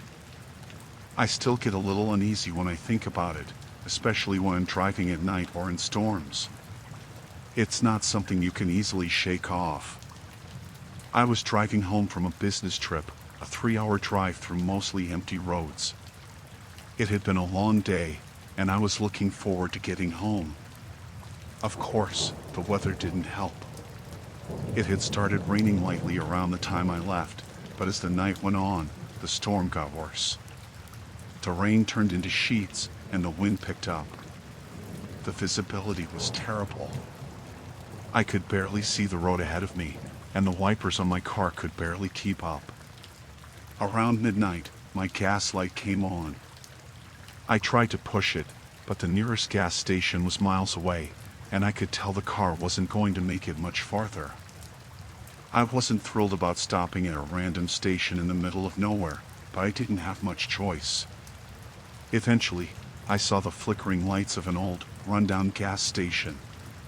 The kind you don't see much anymore. It had the faded neon sign that buzzed and a dimly lit parking lot. It looked like it hadn't been updated in years, but it had gas, so I pulled in.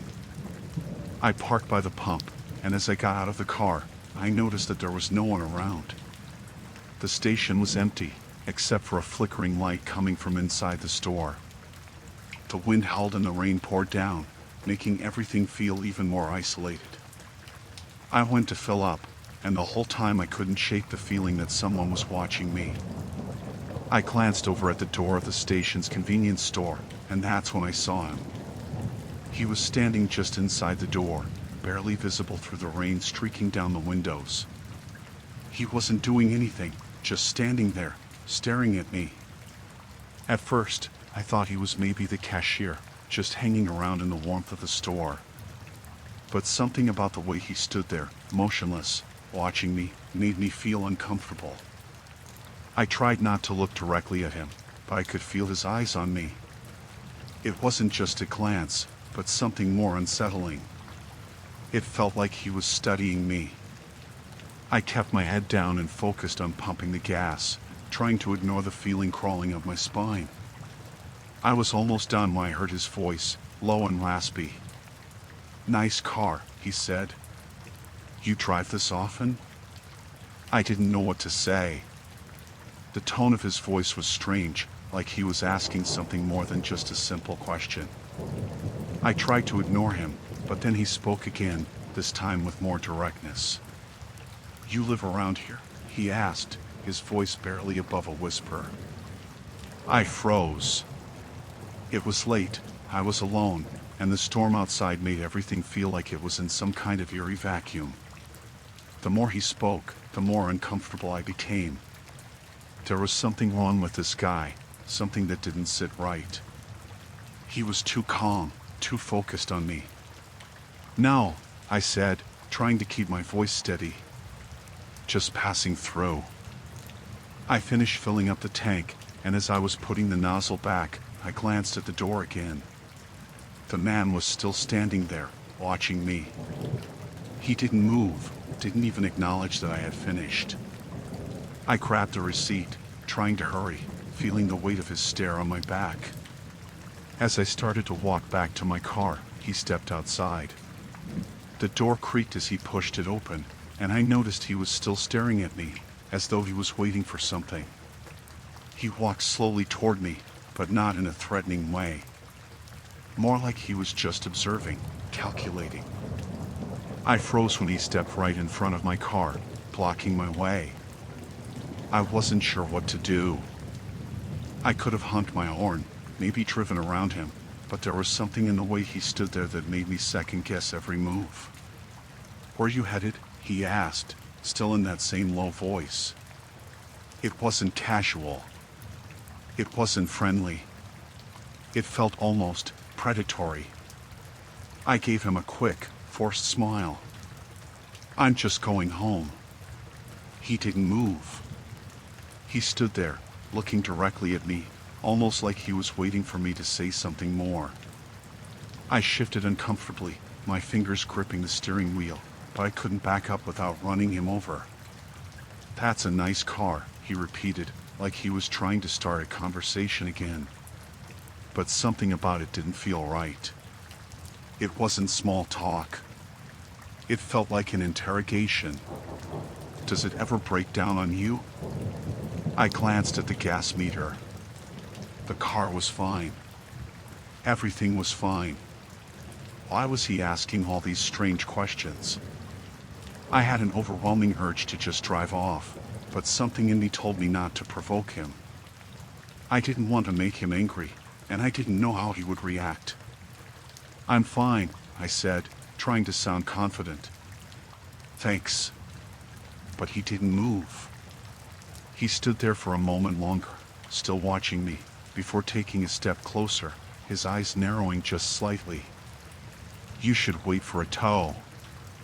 I blinked, not understanding. "What?" "You should wait for a tow," he repeated, now more forcefully, pointing toward the front of my car. "Car's not going anywhere."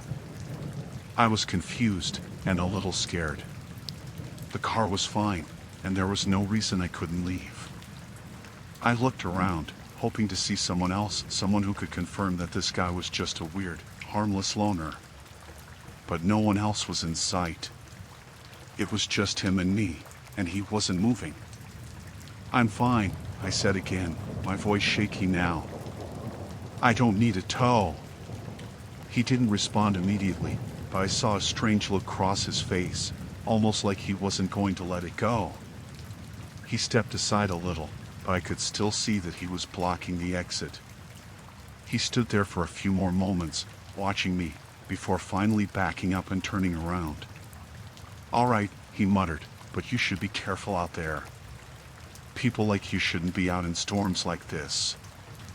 I didn't know what to say, so I just nodded, thankful he wasn't pressing any further. I quickly got in my car and started the engine, my hands still shaking from the encounter. I didn't look back as I drove off, but I felt his eyes on me the whole time.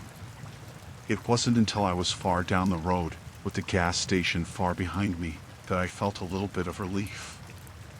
I don't know why, but I couldn't shake the feeling that something was very wrong with that man, and I never want to be in a situation like that again. I still don't know if he was just a lonely guy or if he had something more sinister in mind, but I trust my gut, and my gut told me to get out of there as quickly as possible.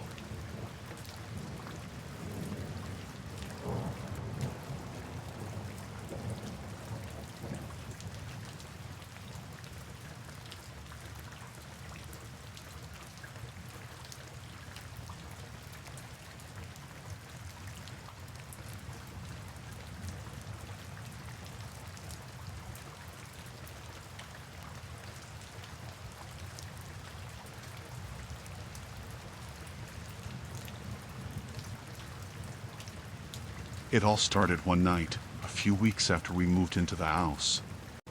It was supposed to be a fresh start for the two of us, quiet, peaceful. We had left the city behind for something more private, more spacious. The house was perfect. It sat on the edge of a forest, secluded enough that we could enjoy the solitude but close enough to the town for convenience. It was everything we had wanted. Or at least, it seemed that way. I had noticed the lights at first. At first, it seemed like nothing, just an odd flicker in the distance. It was late, around 11 p.m., and we were sitting in the living room, watching TV. The house was quiet, still, except for the occasional creaks of the old beams settling. The lights blinked again, distant and faint, but still noticeable through the large windows that faced the forest. I didn't think much of it, maybe someone driving by, or the lights from a nearby house. But it kept happening. Every night, like clockwork. The flashes would come, sometimes slow, sometimes rapid. They didn't look like headlights or anything normal. They had a strange rhythm to them, almost deliberate. It was disorienting, and honestly, a little unnerving. "Do you see that?" I asked my husband one night. He glanced up from his phone, squinting toward the dark trees. "Yeah, I do. It's like flashes of light. It's been happening every night," I said. "I wonder if someone's out there." We both agreed that it was probably just some random people camping or using the woods. Maybe it was just the lights from a house further down the road, or maybe there was some kind of outdoor activity going on. But the flashes didn't feel like any of those things. They felt purposeful. After a few more nights of this, I mentioned it to him again. "Maybe we should check it out tomorrow," I suggested. "Get a better look." The next day, we went for a walk toward the edge of the forest, but by the time we reached the area where we thought the lights had been coming from, there was nothing. The trees were quiet, still. No sign of movement, no lights. We stood there for a while, looking at the thick forest that seemed to stretch on forever. "Maybe it was nothing," he said, shrugging. "I don't know. It's weird, though." "Yeah, weird," I agreed, but I couldn't shake the feeling that something wasn't right. A few more nights passed, and the lights returned, just like before. Flashing, blinking, always in the same place. But this time, it wasn't just a distant flicker. I could see it more clearly, the light shining from between the trees, cutting through the darkness. It wasn't just one flash or two. It was like someone was deliberately signaling or sending a message. It felt deliberate. The next night, after dinner, we decided to drive out to the area and take a closer look. It was dark by the time we got in the car, and the forest was thick, wrapping the road in shadows. We turned off the headlights as we approached the edge of the woods, parking the car and getting out quietly. It was eerie, the silence of the trees pressing in around us. We had no idea what we were walking into, but something in the pit of my stomach told me it wasn't good. As we walked along the edge of the forest, we noticed a faint glow up ahead. I motioned for him to be quiet, and we moved toward it, staying low. We crept through the underbrush, the lights getting brighter as we approached. And then, we saw it. There, between the trees, was a cluster of figures, standing still in the shadows. They were barely visible, but their presence was unmistakable. At first, we thought it was a group of people camping. But as we got closer, I saw what they were doing. They were focused on something, an object, or a device, in the center of their group. A small, portable light was set up, aimed at a screen. I could make out some kind of equipment, cameras, a tripod. It looked like they were setting up something, not just hanging out in the woods. They were watching the house. I could feel my heart pounding. My husband grabbed my arm, pulling me back slowly, but I could still see them clearly now. I saw their faces, their expressions intent, focused, like they knew exactly what they were doing. They weren't just out there for fun. They were doing something deliberate. We quietly backed away, careful not to make any noise. My head was spinning. What was this? Who were they? We went back to the car and drove home in silence, the images of those people still fresh in my mind. But that wasn't the end of it. Over the next few days, the strange behavior continued. We noticed odd things, unfamiliar cars parked on the road outside our house, too close for comfort.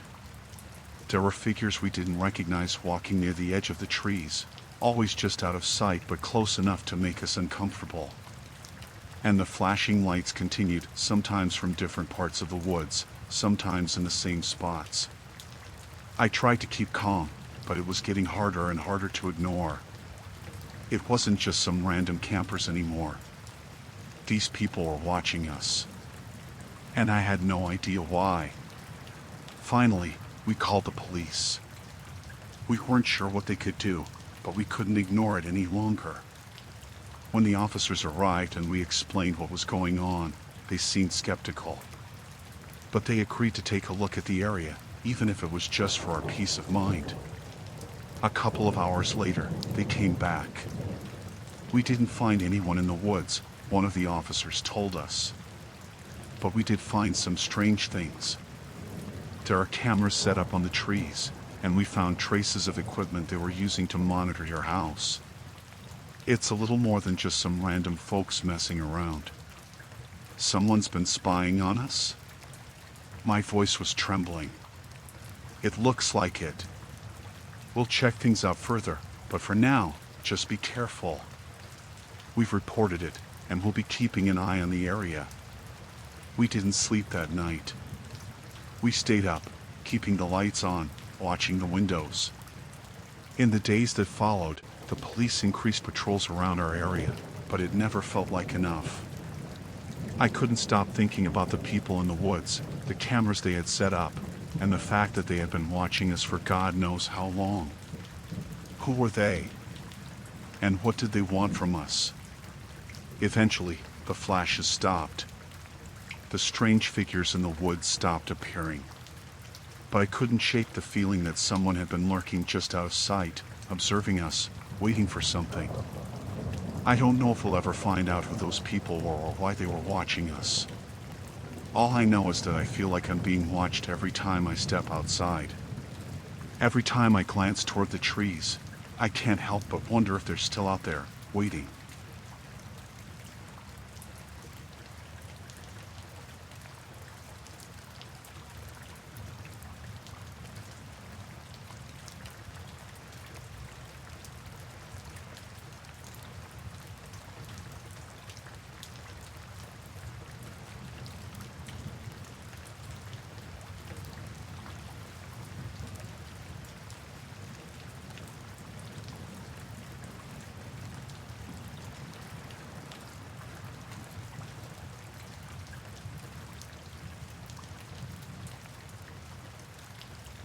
When I first moved to the town, it seemed like the kind of quiet I had been looking for. It was small, just a few rows of houses along a single main road, with a general store, a diner, and not much else. I rented a little place at the edge of the woods, away from most of the others. The idea was to spend the winter there, focus on my writing, and enjoy the solitude. The house was old but cozy, and the snow made everything look peaceful. At first, I loved it. The only sounds were the wind through the trees and the crunch of snow under my boots when I went out to grab firewood. But then, after a few weeks, I noticed something that didn't sit right. I had gone out to shovel the driveway one morning after a fresh snowfall. The snow was untouched, clean and even, except for one set of footprints leading from my back door out into the woods. They weren't mine. I hadn't gone out back since the storm, and I lived alone. The prints were deep, the kind that only boots make. I stared at them for a while, trying to make sense of it. Maybe I hadn't locked the door, and someone had wandered in during the night. But nothing in the house seemed out of place. I thought maybe it was some kind of prank. Kids, maybe. But there weren't many kids in town, and none lived nearby. I followed the tracks to where the trees started. They didn't stop there. They kept going deeper into the woods until I couldn't see them anymore. I didn't go after them. It didn't seem like a good idea. Instead, I went back inside and checked the locks. The back door had been latched. I know it was locked the night before. I didn't mention it to anyone that day, but it stayed in my mind. A couple of days later, I stopped by the diner in town for some coffee and decided to ask one of the waitresses about it. She was middle-aged, kind-looking, and had been friendly the first time I came in. I told her about the footprints, how they had started at my door and led into the woods. She didn't say anything for a second, just stared at me like she was trying to figure out if I was joking. Then she said, "Must have been a hunter." I told her I hadn't seen any hunters around and didn't think anyone had been out there. She shrugged and said, "It's that time of year," before walking off to refill someone's coffee. It felt like she didn't want to talk about it. Later that day, I stopped at the general store to pick up some supplies and brought it up again. This time, I asked the guy behind the counter if people in town hunted in the woods near my place. He looked at me for a long time before saying, "Not much game out there anymore." Then he handed me my change and didn't say anything else. It started to feel like everyone in town knew something I didn't. No one would really talk about it, but the way they looked at me made me feel like I'd said something I shouldn't have. A week went by, and I tried to forget about it. The snow kept falling, and I stayed busy with my writing. But every morning, I checked the back door, and every morning, the snow around it was undisturbed. I thought maybe it had been a one-time thing, something harmless. Then it happened again. I had just gotten up and was making coffee when I noticed the footprints through the kitchen window. They started at the back door and disappeared into the woods, just like before. I went out to look at them. They were fresh, still crisp around the edges. Whoever it was had been there sometime during the night. I called the local sheriff that time. He came out that afternoon, a big man in his 50s with a thick jacket and a slow way of talking. I showed him the footprints and told him what had happened the first time. He nodded, asked a few questions, and walked around the property for a while. When he came back, he said, "Probably someone passing through. Maybe someone camping out in the woods." I told him it didn't make sense. The footprints started at my door. It was like they had come out of my house, not gone into it. He looked at me for a second before saying, "I'll keep an eye out." Then he left. That night, I couldn't sleep. I kept thinking about the sheriff and the way he hadn't really answered my questions. Around midnight, I heard something outside. It wasn't loud, just a soft crunching sound, like someone walking on the snow. I turned off the lights and looked out the window, but I couldn't see anything. The next morning, the footprints were there again. This time, I noticed something else. The snow around the prints was disturbed, like whoever it was had stood there for a long time before heading into the woods. It made my skin crawl. I decided to ask one of the neighbors about it. There weren't many people living near me, but there was an older couple down the road who had been there for years. I walked over that afternoon and knocked on their door. The wife answered, and I told her about the footprints. Her face went pale as I talked. She didn't say much, just nodded and listened. When I was done, she said, "You should lock your doors at night." I told her I always did, but it didn't seem to make a difference. She hesitated, then said, "If I were you, I'd think about staying somewhere else." That was the last thing I wanted to hear. I asked her why, but she just shook her head and said, "Sometimes it's better not to ask too many questions." I left feeling worse than before. That night, I stayed up late, listening for any sounds outside. Around 2 a.m., I heard it again, the crunching sound, closer this time. I didn't look out the window. I was too scared. Instead, I sat there in the dark, holding my phone and wondering if I should call the sheriff again. The sound stopped after a while, but I couldn't sleep. When the sun came up, I went outside to check. The footprints were there, leading from the back door into the woods. But this time, there was something else. Just outside the door, in the snow, was a single glove. It was black, worn-looking, and too big to be mine. I didn't stay after that. I packed a bag and drove to a motel in the next town over. I didn't even bother locking the door behind me. I haven't been back since. I don't know who was out there or what they wanted, and I don't think I want to know. All I know is that the town wasn't as quiet as it seemed, and some questions are better left unanswered.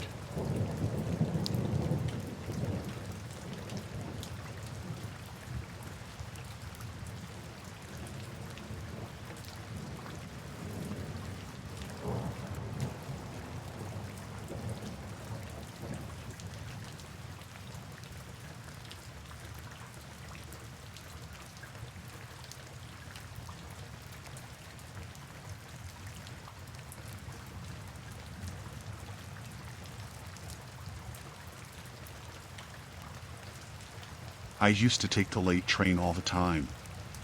I worked late shifts at a bookstore downtown, and by the time I locked up and made it to the station, the last train was usually all I could catch.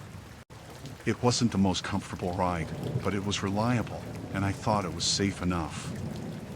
I never really thought much about who else might be on it. That night started like any other. I got to the platform a little earlier than usual and found it almost completely empty. There were a few people further down, but no one near me. The air was cold, and the only sounds were the distant hum of the city and the occasional screech of a train pulling through on the opposite side. I leaned against a pillar, scrolling through my phone, trying to pass the time. When I glanced up, I noticed a man standing on the other side of the platform. He wasn't waiting near the edge or looking at the arrival board like most people did. He was just standing still, facing me. It was hard to tell exactly what he was doing from that distance, but it looked like he was staring. I looked back at my phone, trying not to make it obvious I'd seen him, but the feeling of being watched wouldn't go away. Every so often, I'd glance up again, and he was still there, in the exact same spot, facing my direction. He wasn't scrolling on his phone or pacing like someone impatient. He was just there, watching. The train finally pulled into the station, and I felt relieved. I kept my head down as the doors opened, stepping into the closest car. It was empty except for a man asleep in the far corner.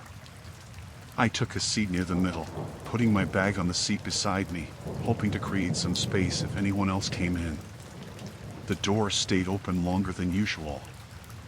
I tried to ignore the nagging feeling that something was off, but just as the announcement came on, I saw him again. The man from the other side of the platform. He stepped into the car, walking slowly, like he wasn't in a hurry. There were plenty of empty seats, but he didn't sit down. Instead, he stood near the door, holding onto the railing, his eyes fixed on me. I looked out the window, pretending not to notice him. I told myself it was just a coincidence. He could have been on his way home, just like me. But I couldn't shake the feeling that he wasn't. Something about the way he was standing, the way he kept his attention on me, made my skin crawl. When the train started moving, I decided I wouldn't stay in that car.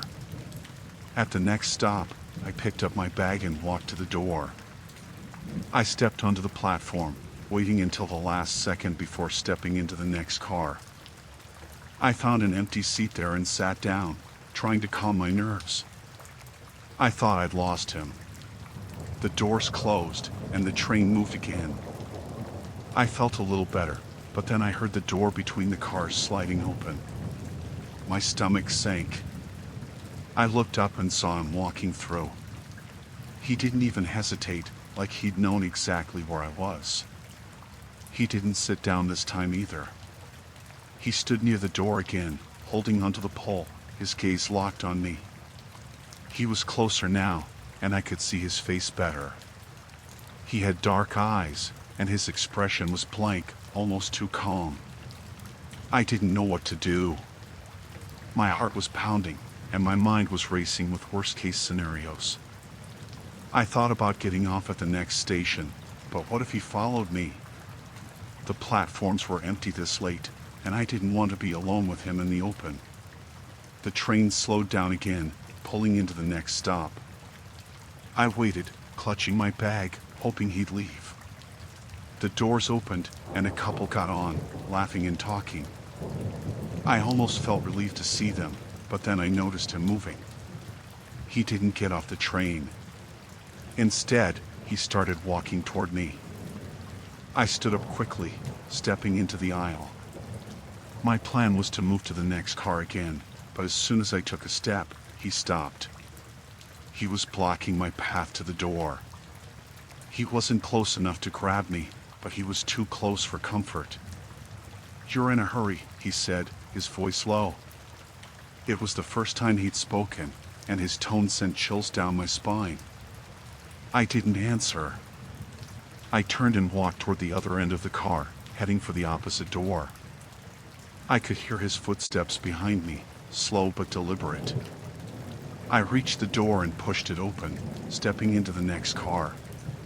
This one was empty too.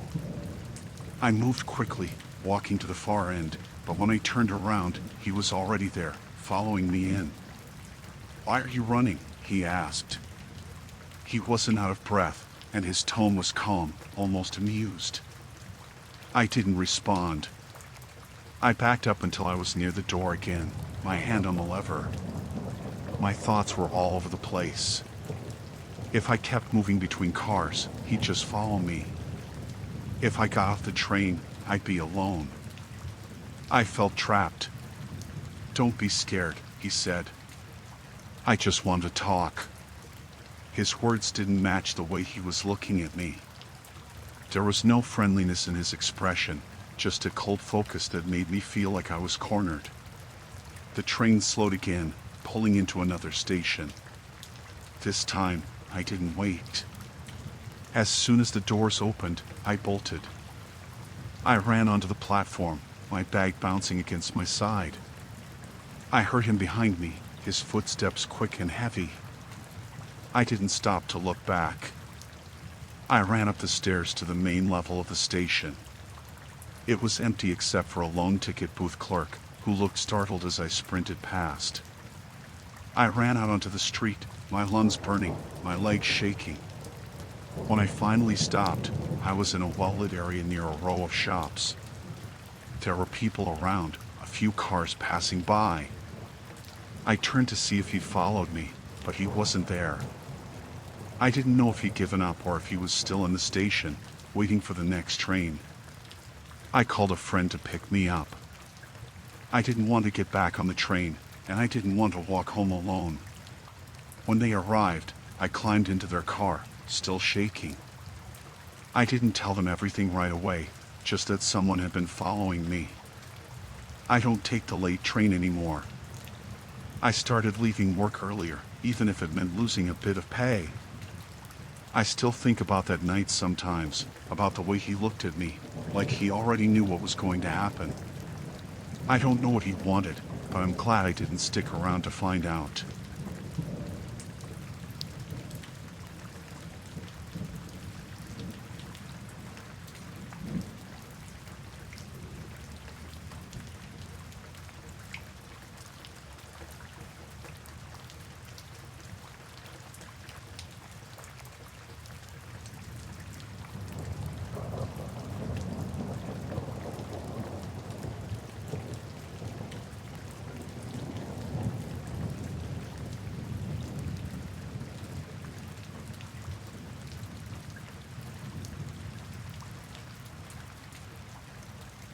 It was supposed to be a quiet week, just me and the ocean. I'd rented the shack on the coast for a little solitude, far from the noise and stress of the city. The place was small, but cozy enough for one person. A little weathered, sure, but that only added to its charm. The sound of the waves crashing against the rocks was constant, like a lullaby that made sleep come easy. It wasn't the first time I'd been out here, and I figured a few days alone with the sea would do me good. I arrived late in the afternoon. The sun had just dipped behind the horizon, casting an orange glow over the water. The shack was perched on a small cliff above the beach, with a few steps leading down to a rocky cove where I kept my boat. It was the kind of place you could get lost in, no distractions, no responsibilities. I made myself a quick dinner, sat on the porch for a while watching the tide, then called it an early night. The sound of the ocean was comforting, and I didn't expect anything out of the ordinary. The next morning was overcast, the sky gray and thick with clouds. I woke up early, something I'd never managed to do back home. The air smelled salty and fresh, and I stretched as I walked to the small window overlooking the beach. It was still early, the light dim and soft. As I stepped outside for the first time that morning, I noticed something strange. There were footprints in the sand, leading right up to the door of the shack. They weren't mine. I froze for a moment, staring at them. The prints were large, heavy boots, and they trailed from the beach and stopped just short of the porch. Whoever they belonged to had been close, very close. I knelt down to get a better look. The footprints seemed fresh, the sand around them still disturbed. But there weren't any other signs, no signs of struggle, no other tracks leading away. It didn't make sense. The beach was empty. There was no one else around for miles. I stood there for a long time, trying to figure out what it meant. It was the kind of thing that felt unsettling, but at the same time, I didn't want to jump to conclusions. Maybe someone had just walked by. Maybe it was a neighbor or someone else who lived out here, though I hadn't seen anyone since I'd arrived. The feeling that something wasn't quite right stuck with me, but I shrugged it off. I checked the rest of the shack. Everything was where I'd left it. No doors or windows had been tampered with. Nothing seemed out of place. So I tried to push the unease away, telling myself that I was overthinking things. It was just footprints. Nothing more. I spent the rest of the morning fishing, something I loved doing when I came out here. I was on the water for a few hours, the stillness and isolation helping to clear my mind. But when I returned to the shore and tied the boat to the dock, I noticed something else. My boat engine, which had been fine when I left, was now completely screwed up. It wouldn't start. I immediately checked the engine, hoping it was something simple, but it was obvious that someone had tampered with it. The wires were cut, and the fuel line had been severed. It wasn't an accident. Someone had done this on purpose. I stood there, my heart starting to race. The first thing that came to my mind was that maybe it was a prank. Some local kids messing with me, or maybe someone who thought I didn't belong here. But no matter how much I tried to rationalize it, I couldn't shake the feeling that something more sinister was happening. I looked around the beach, scanning the shore, but it was empty. The sky was still dark and threatening, and the air felt heavy. I walked back to the shack, making sure to check the windows and doors as I went. There was no one around. I couldn't stay on the boat with the engine in that condition. I didn't even know when it had been tampered with. It could have been the night before, or it could have been earlier that morning. All I knew was that I couldn't fix it by myself. The thought of being stranded here, isolated and with no way to get back to town, was unsettling. I figured I would head into the nearest town the next day and get some help. But as I made my way back to the shack, I couldn't shake the feeling that someone was watching me. The hairs on the back of my neck stood up, and I glanced over my shoulder, but again, the beach was empty. That night, I locked the door to the shack and made sure all the windows were secure. I don't know what I expected, but I kept hearing things outside, faint sounds, like footsteps on the sand, or the creaking of the porch as if someone was walking around. Every time I checked, though, there was nothing. The darkness was thick, and the waves crashing below seemed to drown out any other sounds. I couldn't sleep. Every little noise made me jump, and the thought of someone messing with my boat kept swirling in my head. Whoever had done it had been careful, patient. They knew exactly what they were doing. I wasn't imagining things. Something had definitely happened, and it was more than just a random act of vandalism. The next day, I set off early, hoping that a trip into town would calm my nerves. I wasn't about to sit around in a shack, waiting for whatever was happening to happen next. I made my way down the trail to where my truck was parked, but as I walked, I couldn't shake the feeling of being watched. The trees felt too still, the wind too quiet. When I got to the truck, I stopped dead in my tracks. My truck's tires were flat. Someone had slashed them. I stared at the tires for a moment, trying to wrap my head around it. Whoever had been messing with me wasn't just messing around anymore. They were making sure I couldn't leave. I turned and ran back to the shack, not thinking, just moving. I knew that the situation was getting worse, but I didn't know how or why. All I knew was that I couldn't stay there any longer. I had to leave. I grabbed my things in a hurry, packing them into my bag. But before I could even think about leaving, I heard something outside. A car engine, low and rumbling, coming closer. I froze. My heart started to race, and my mind screamed at me to get out of there, but I couldn't move. The sound of the engine grew louder, and then nothing. The engine cut off. I stayed perfectly still, not daring to make a sound. I crept to the window and peeked out, trying to get a glimpse of who it was. The sight that greeted me made my blood run cold. There was a man standing by my boat, staring at it, his back turned to the shack. He didn't seem to be in any hurry, like he was waiting for something. I didn't know what to do. I didn't know if he had a weapon or if he was planning to hurt me. He didn't seem to know I was watching him. He just stood there, like he was waiting for something. But I knew I couldn't wait any longer. I wasn't going to stick around to see what he was planning.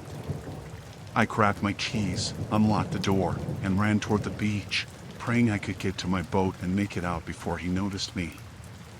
I didn't stop running until I reached the boat, and when I did, I nearly fell into the water trying to untie it. My heart was pounding, and my hands were shaking. I finally got the boat loose, climbed in, and started the engine, praying it would work. When it roared to life, I couldn't help but let out a sigh of relief. I pushed off from the shore as quickly as I could, not daring to look back at the shack. It wasn't until I was out of sight of the beach that I finally took a breath, the adrenaline rushing through my body. I didn't know who the man was or why he'd been out there, but I knew one thing: I wasn't going back to that place. As I made my way back to the town, I looked over my shoulder every few minutes, half expecting to see someone following me. But there was no one. The water was calm, the sky still overcast, and everything felt eerily still. I got to the town and called the sheriff, explained the situation as best as I could. They told me they'd check out the place, but I never heard back from them.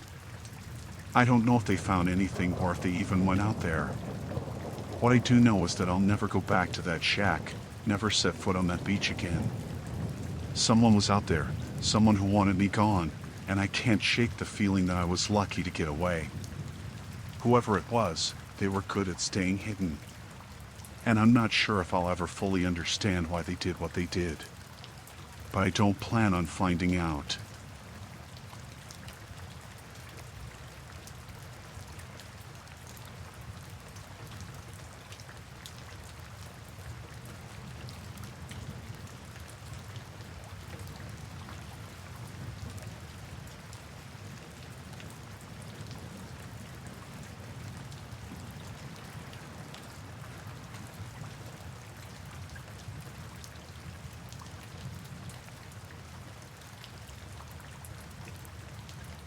The first time I noticed the car, I thought nothing of it. It was parked across the street, just beyond the reach of the streetlight. The headlights were off, and the car blended into the darkness. It was late, well past midnight, and I was locking up the house before bed. It wasn't unusual to see cars parked on the street at odd hours, but something about this one caught my attention. Maybe it was the way it was positioned, facing my house directly, or the faint silhouette of someone sitting behind the wheel. I told myself it was nothing and went to bed. The next morning, the car was gone. I didn't think about it again until the next night when it was there again, parked in the exact same spot. This time, I stared at it a little longer from the front window. The figure inside didn't move. It was like they were watching, waiting. I told myself it was probably someone visiting a neighbor or just stopping to rest, but a feeling settled in my chest, a heaviness that I couldn't shake. By the third night, I couldn't ignore it anymore. The car was there again, parked just beyond the streetlight, the driver still sitting inside. I decided to watch for a while, standing behind the curtain so they wouldn't see me. They didn't leave. They didn't even turn the car on. They just sat there, motionless. I could barely make out the shape of their face through the windshield, but I knew they were facing my house. I stayed up later than usual, watching to see if they would leave. Around 2 a.m., the car finally started, and the headlights cut through the darkness. It pulled away slowly, disappearing down the street. I went to bed, but I couldn't sleep. I kept thinking about why someone would sit outside my house for hours without moving. The next morning, I considered calling the police, but what would I even say? A car parked on a public street isn't a crime. Still, I couldn't shake the unease that had settled in my stomach. That night, I decided to confront them. I left my porch light on and kept the curtains drawn back so I could see the street clearly. Sure enough, the car appeared again, pulling into the same spot just after midnight. My heart was pounding as I grabbed my phone and stepped outside. The air was cold, and the sound of my footsteps seemed louder than usual. As I approached the car, I could see the driver's face more clearly. It was a man, probably in his late 30s or early 40s. He had short, dark hair and a pale, almost sickly complexion. His eyes followed me as I walked up to the driver's side window, but he didn't roll it down. He just stared at me, his expression blank. "Can I help you?" I asked, my voice shaking despite my attempt to sound firm. He didn't respond right away.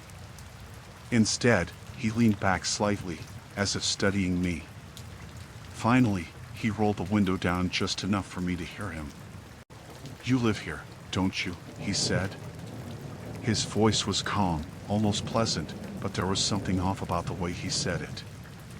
"Yes, I do," I replied. "Why are you parked here every night?" He smiled faintly, but it didn't reach his eyes. "It's a quiet street. Nice place to sit and think." "You've been sitting here for hours every night," I said, trying to keep my voice steady. "It's making me uncomfortable." He tilted his head, like he was considering my words. "I didn't mean to upset you. I just like the view." "The view of what?"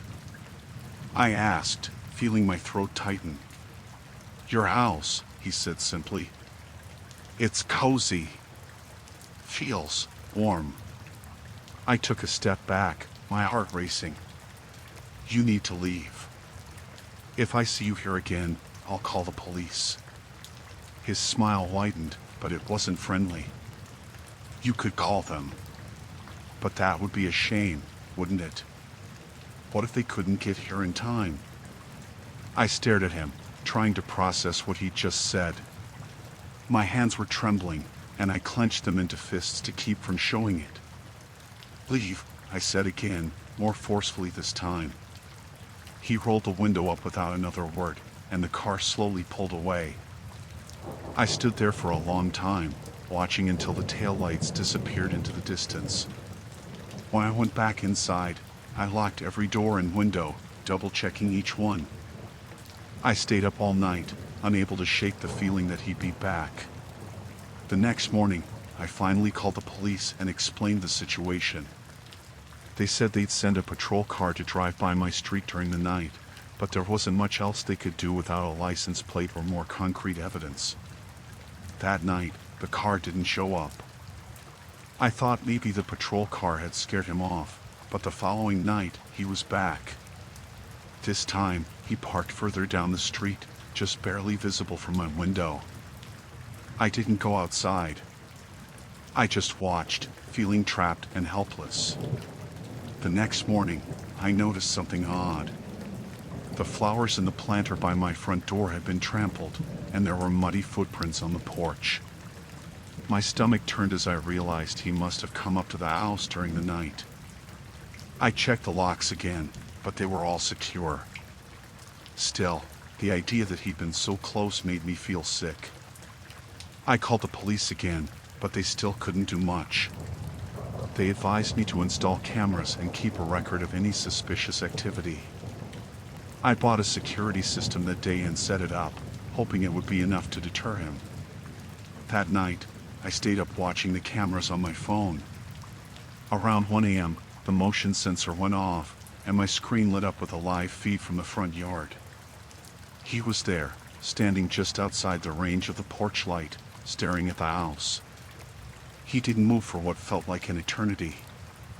Then, slowly, he walked up to the front door and bent down, as if examining the lock. I called the police, my hands shaking so badly I could barely dial. They arrived within minutes, but by the time they got there, he was gone. They searched the area but didn't find anything. The officers told me to stay somewhere else for a few days while they investigated.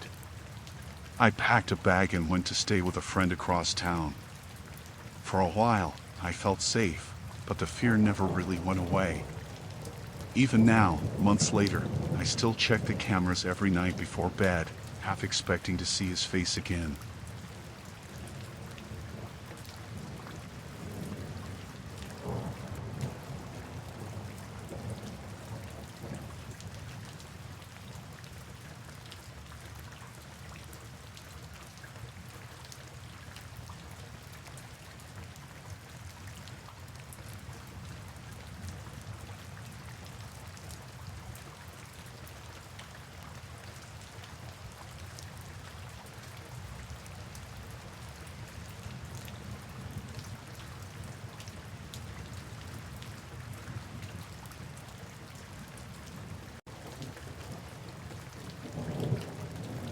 I was traveling alone, something I'd done a lot since I started working remotely.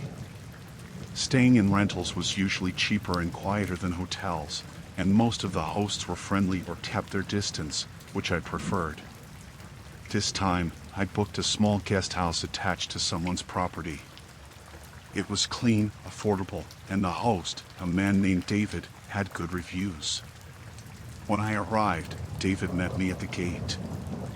He was in his late 40s, maybe older, and he seemed polite enough. He handed me the keys and walked me through the guest house, showing me the kitchenette, the bathroom, and the little sitting area. He said if I needed anything, his house was just on the other side of the fence. The place was cozy, and I was tired from the drive, so I didn't pay much attention to the details at first. I unpacked, made a quick dinner, and spent the evening catching up on work. I didn't think much about David after that. The first strange thing happened the next morning. I was in the bathroom getting ready, brushing my hair in front of the mirror, when I noticed something odd. The mirror was hanging slightly crooked, just enough that it caught my eye. When I tried to straighten it, it felt stuck, like it wasn't hanging on a nail but bolted in place. I leaned in closer and realized the edge of the frame didn't sit flush against the wall. It looked like there was a small gap. My stomach twisted, but I told myself it was just old hardware or bad carpentry. Still, I couldn't shake the feeling something was off. Later that day, while I was out hiking, I kept thinking about the mirror. It wasn't just the way it hung, it was the way the bathroom felt. I had this strange sense the night before, like I wasn't really alone, but I'd shrugged it off as being in a new place. Now it didn't feel so harmless. When I got back to the guest house, I decided to check. I waited until after dark, when I figured David wouldn't come by. I took a screwdriver from my car and went into the bathroom. I stood there for a long time, staring at the mirror, trying to talk myself out of it. Maybe I was being paranoid. Maybe it was nothing. But then I started unscrewing the frame. Behind the mirror was a small hole in the wall, just big enough for a camera lens. I stared at it, feeling cold all over. There was no mistaking what it was. I stepped back, my mind racing. I thought about calling the police, but then I thought about David. He was right next door. What if he came over before they arrived? What if he saw me calling? I decided to confront him. Maybe it wasn't the smartest idea, but I was angry, and I wanted him to know I'd found it. I grabbed the mirror and the camera, ripped it out of the wall, and marched across the yard to his house. The lights were on, and I could see him through the window, sitting at a table. I banged on the door, and he opened it, looking surprised. "What's going on?" he asked, glancing at the mirror in my hands. I held it up. "Care to explain this?" His expression didn't change at first, but then he sighed, like I'd caught him in a minor mistake. "It's not what you think," he said. "The guest house used to be part of the main house, and I installed it years ago for security. I forgot it was even there." "Security?" I said, my voice rising. "It's pointing at the bathroom." He didn't have an answer for that. Instead, he stepped closer, his tone shifting. "You need to calm down," he said. "Let's talk about this inside." I backed away. "No, I'm calling the police." He grabbed my arm before I could turn.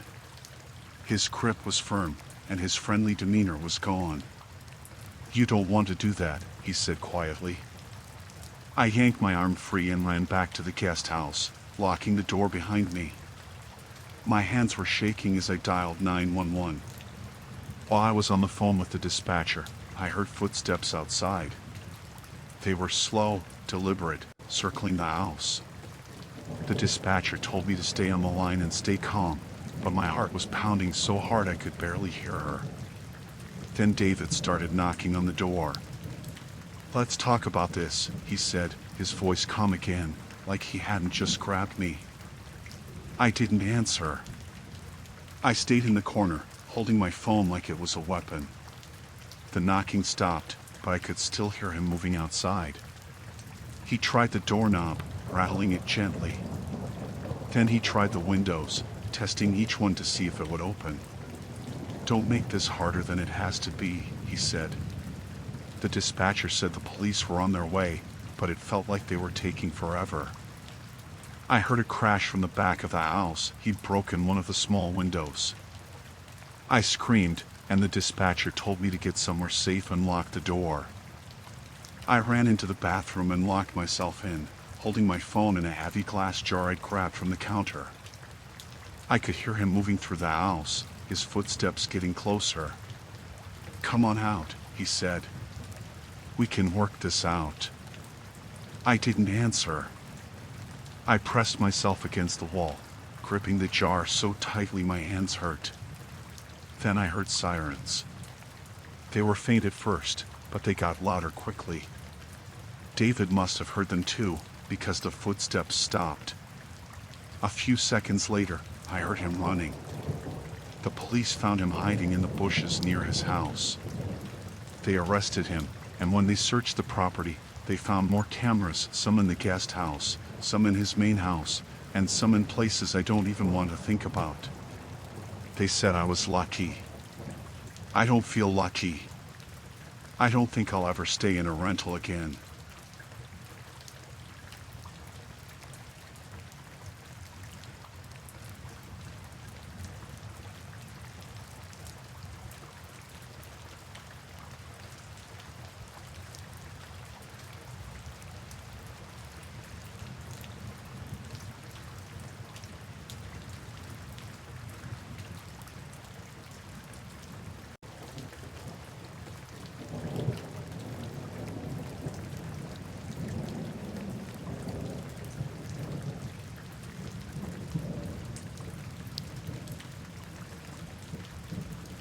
I can't believe I'm even writing this down, but I have to. I don't know what else to do. The whole thing felt so real, but when I try to tell people, they look at me like I'm crazy. It's been almost a week since it happened, and I still can't shake the feeling that someone's watching me. It started like any other morning. I woke up a little later than usual, but it didn't really matter because I knew I had plenty of time to catch my usual train. I'm a commuter, so I'm used to the rush, the noise, the usual mix of tired faces. I get on the 7:30 train every day, same routine, same crowd. I'm not a morning person, but I've gotten used to it over the years. So that morning, I boarded the train, grabbed my usual spot by the door, and set my bag down on the floor between my feet. It's a crowded train, so I don't usually look too closely at the people around me.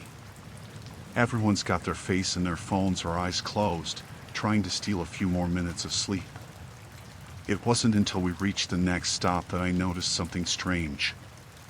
I was zoning out, probably checking my phone or trying to avoid eye contact with people, when a guy next to me stood up to leave. I saw him grab his bag, or at least I thought he did.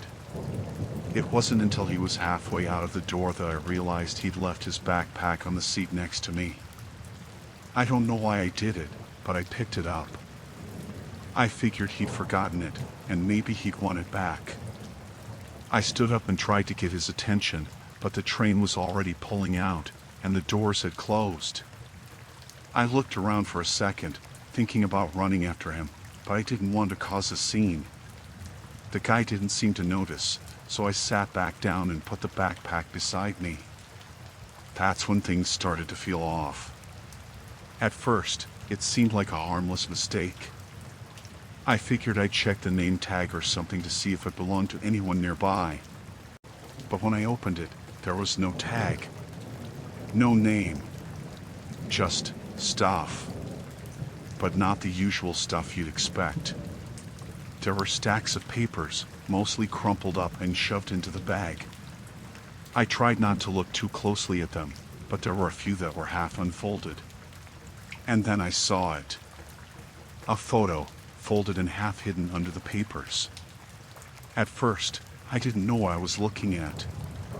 It was a blurry shot, but enough to make my stomach turn. It was a picture of a group of men standing outside a building, all of them dressed in dark suits. I don't know why, but I felt a jolt of fear. It was like something in my gut told me I shouldn't be seeing this. I tried to push the feeling aside, but my curiosity got the better of me. I pulled the papers out, one by one, trying to make sense of them. Most of them were just legal-looking documents, nothing too strange. But there were a few that looked like blueprints, building layouts, designs for what looked like some kind of warehouse or facility. That's when I started to get scared. Why did this guy have this stuff? Why was it in a backpack, left behind on the train?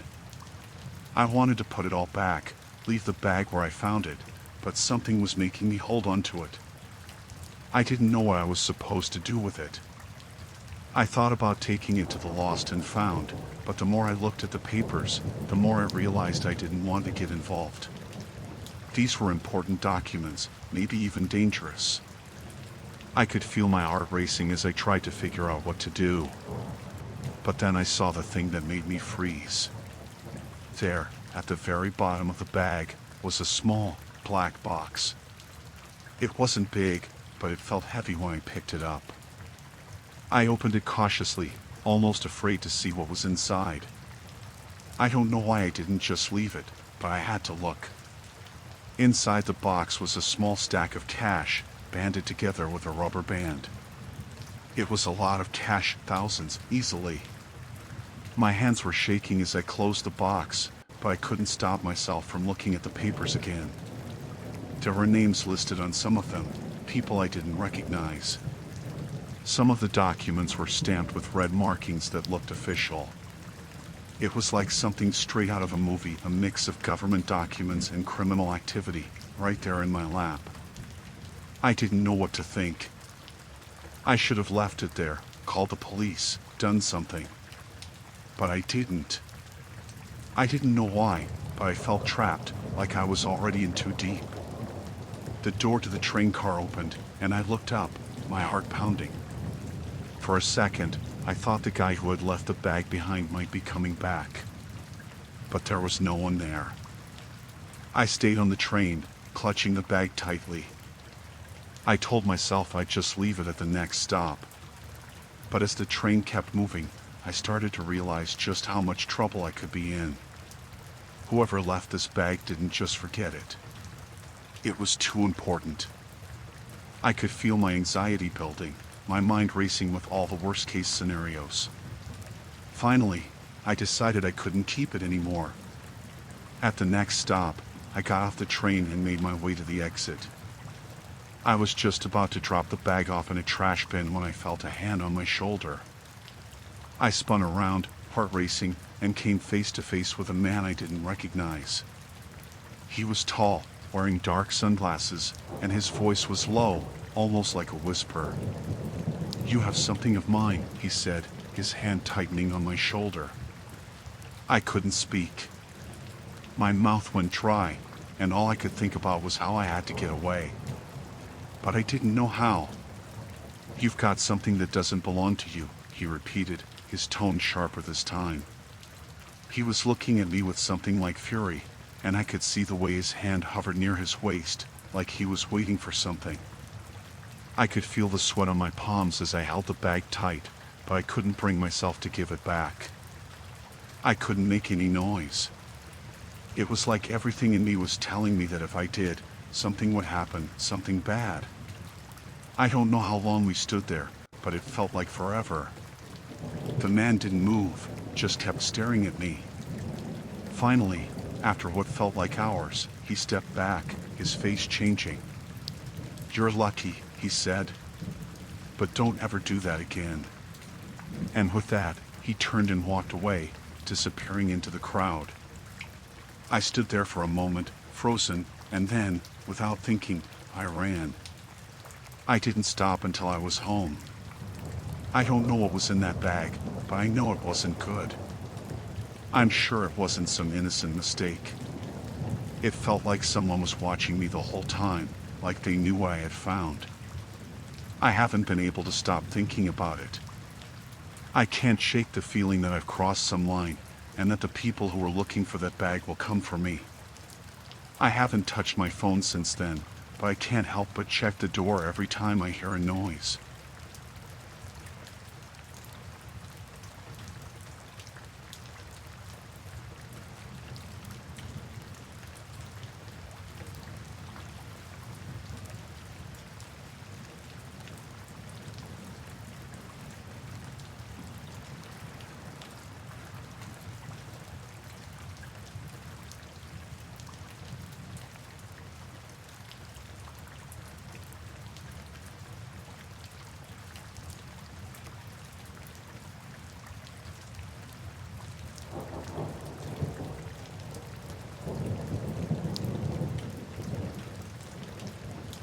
I still don't know who sent it. I don't think I ever will. I try not to think about it too much, but every time I see a package on my doorstep now, I freeze. My heart races, and I wonder if it's happening again. I've learned to keep my blinds closed and my door locked. But that doesn't stop the dread from crawling back. It all started with a package. It was a Tuesday morning, just like any other. I was getting ready for work when I heard the usual sound of the delivery truck pulling up outside. I didn't think anything of it at first. Packages come and go all the time, and I wasn't expecting anything in particular. It wasn't until I opened the front door to grab the mail that I saw the box sitting there, right on the step. It was strange. No return address. No label. Just a plain, brown box. It wasn't big, maybe the size of a shoebox. And there was no sign of a delivery slip, which I thought was odd. Normally, if something was sent that required a signature, I would get a notice, but there was nothing.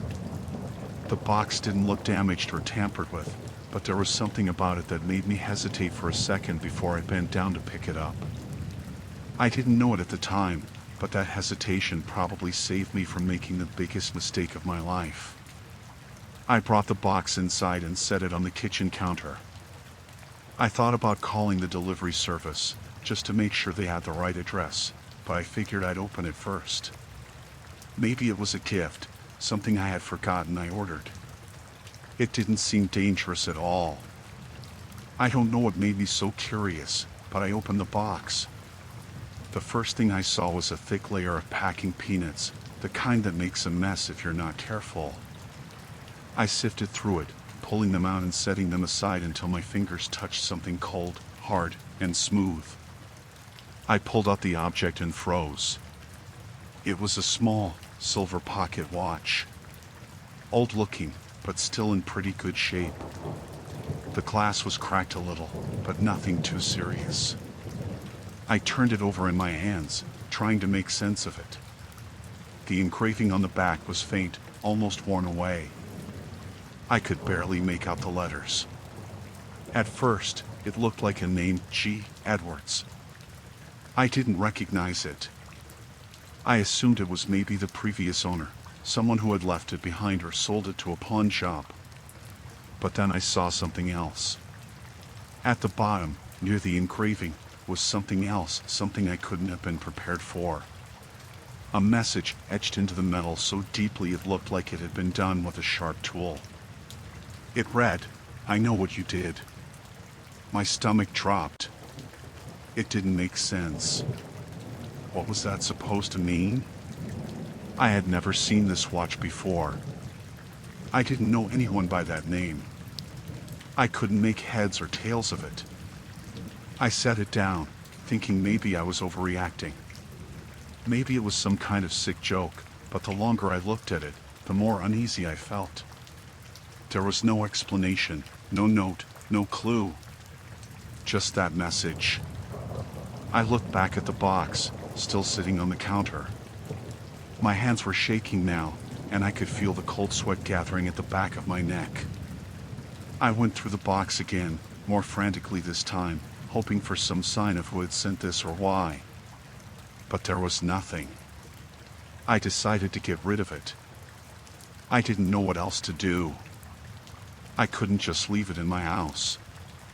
It felt wrong, like it had no place here. I grabbed the box and took it out to the trash, but when I went to toss it, I stopped. Something was nagging at the back of my mind. I don't know why I went back inside, but I did. And I don't know why I went straight to my desk to check my email, but when I did, there was an unread message. It was anonymous. "I know what you did, and I'm not going to forget it. You can't run from your past, and I'll be watching. Don't think you're safe.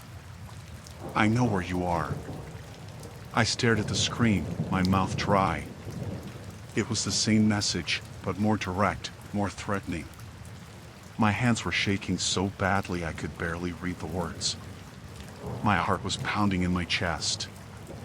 The first thing I did was check the sender's address, but it was nothing I recognized. It was a random string of letters and numbers.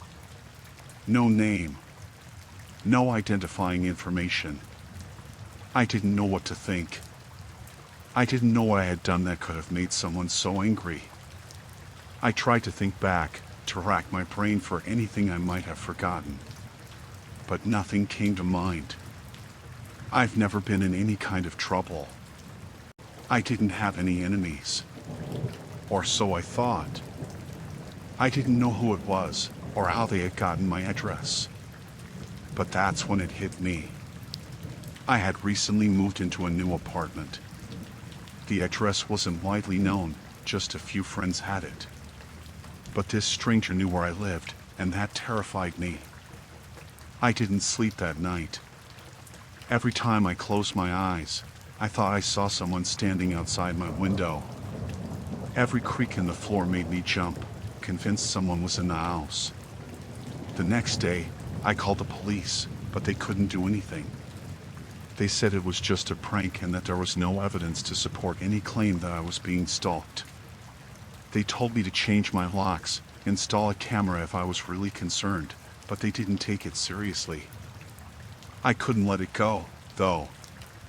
I didn't feel safe. I kept looking over my shoulder every time I left the apartment, checking the hallway before I closed my door behind me. And then, a week later, it happened again. Another package. Another box.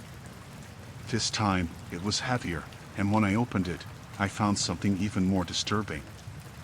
A photo. A photo of me. It was taken from a distance, but it was clear. I could see myself standing at the coffee shop I always go to, sitting by the window with my usual drink. The photo was old, but I recognized the scene. It was a couple of days ago, maybe 3. Whoever had taken it had been watching me. And there was another note inside the box. Just like last time. You can't hide from your past. I know what you did, and I will make sure you remember it. I didn't know what to do. I felt like I was losing my mind. I had no idea who this person was or what they wanted. But I knew one thing, this wasn't going to stop. Not until they got whatever it was they were after. That was when I started noticing the little things. Strange cars parked outside my building at odd hours. A man who looked like he was walking down the street, only to turn around as soon as I saw him. People who seemed to stare at me just a little too long. I didn't feel safe anymore. My own apartment didn't feel like home. I had this constant knot in my stomach, a sense that someone was always just a step behind me, watching my every move.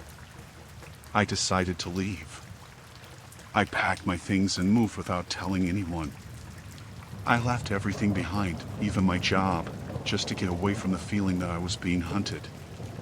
I moved to a different city, changed my phone number, even got a new email address. I don't know if that was enough to shake the feeling. Every now and then, I think I see a glimpse of someone watching me, or I'll find a strange car parked near my new place. But nothing ever came through the mail again. For all I know, it was someone who knew something about me, something I'd forgotten, something from my past. But I still don't understand why they chose to torment me. The only thing I know for sure is that it never really stopped. And I don't think it ever will.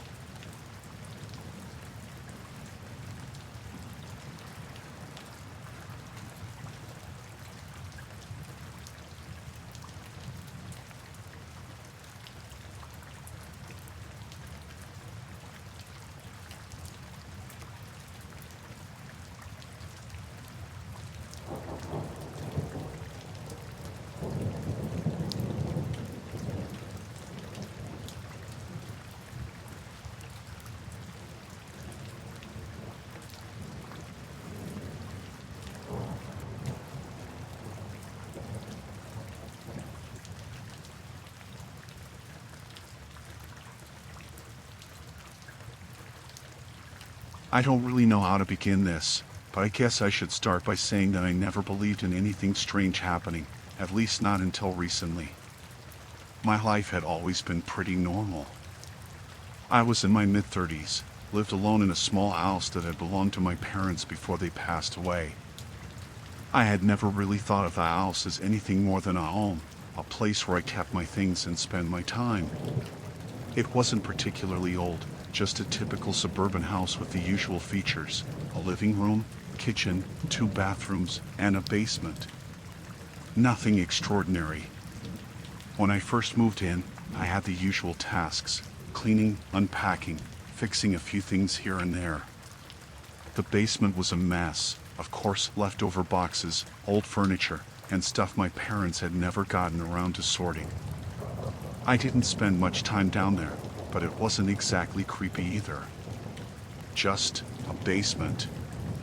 Cold, dusty, and full of forgotten things. But there was something about it. Something I couldn't quite explain. It was almost like a feeling I couldn't shake.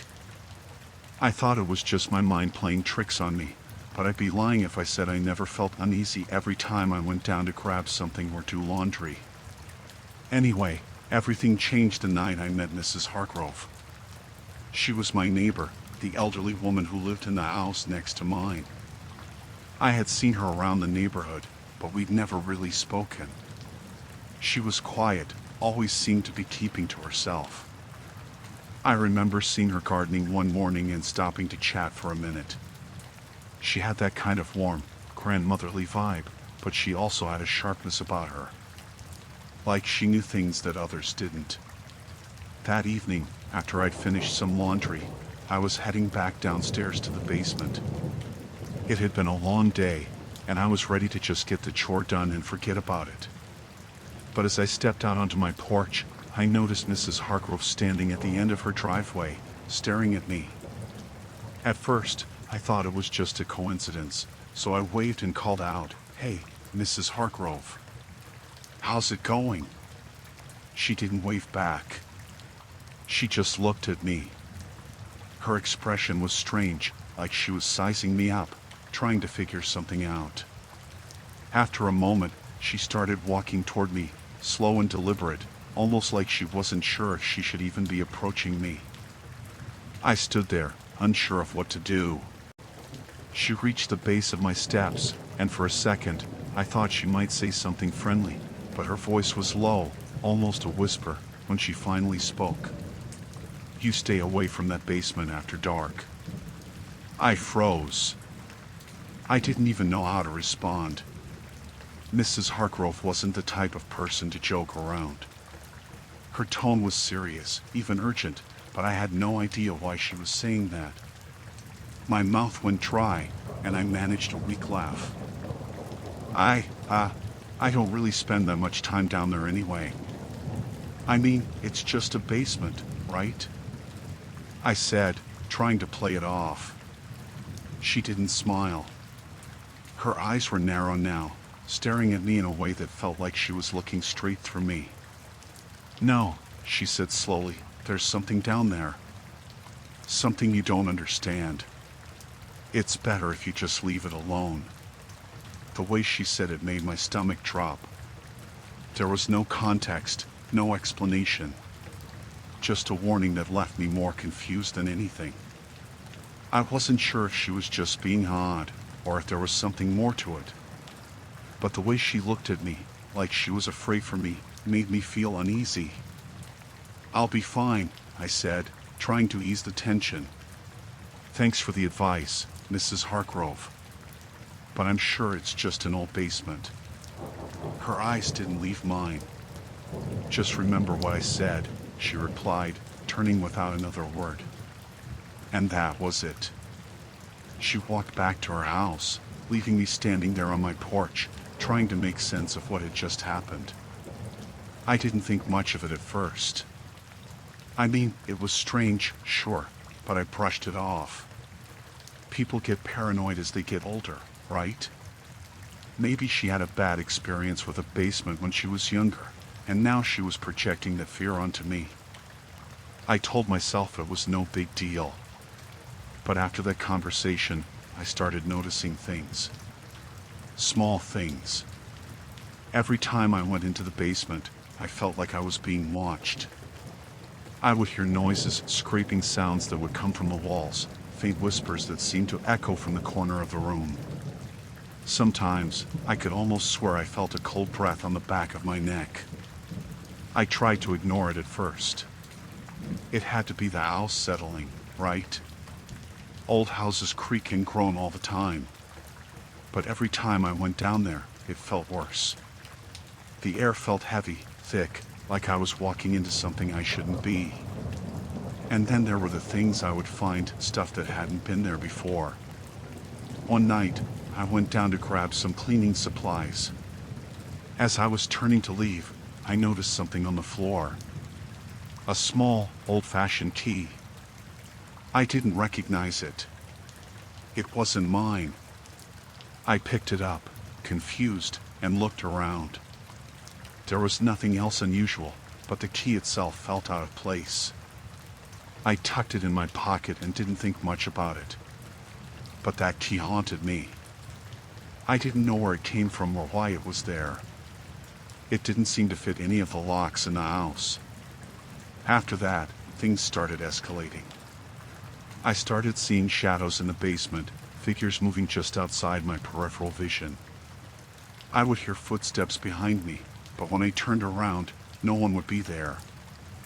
I even found a few of my belongings moved around, not much, just small things, books, a photo frame, a chair, but enough to make my skin crawl. I couldn't ignore it anymore. Something was wrong. Something was in that basement. And I didn't know what. I went back to Mrs. Hargrove's house the next day, hoping she could give me some answers. I knocked on her door, but it took a while for her to answer. When she finally did, her expression was tense, almost like she had been expecting me. "You're still going down there," she said, her voice softer now, almost tired. I don't know what to do," I said. "I keep finding things. I hear things. I think something's in the basement. It's not just me being paranoid, Mrs. Hargrove. Something's happening." She didn't say anything for a moment. She just looked at me with a sad, knowing look. Finally, she spoke again, but her voice was quieter than before, almost a whisper. "You don't understand," she said, her gaze drifting down to the ground. "I thought I could stop it. I thought if I warned you, it would make a difference. But it's already too late. You can't stop it now. It's already found you." I was about to say something, but she stopped me with a raised hand. "Just leave it alone. Don't go down there again.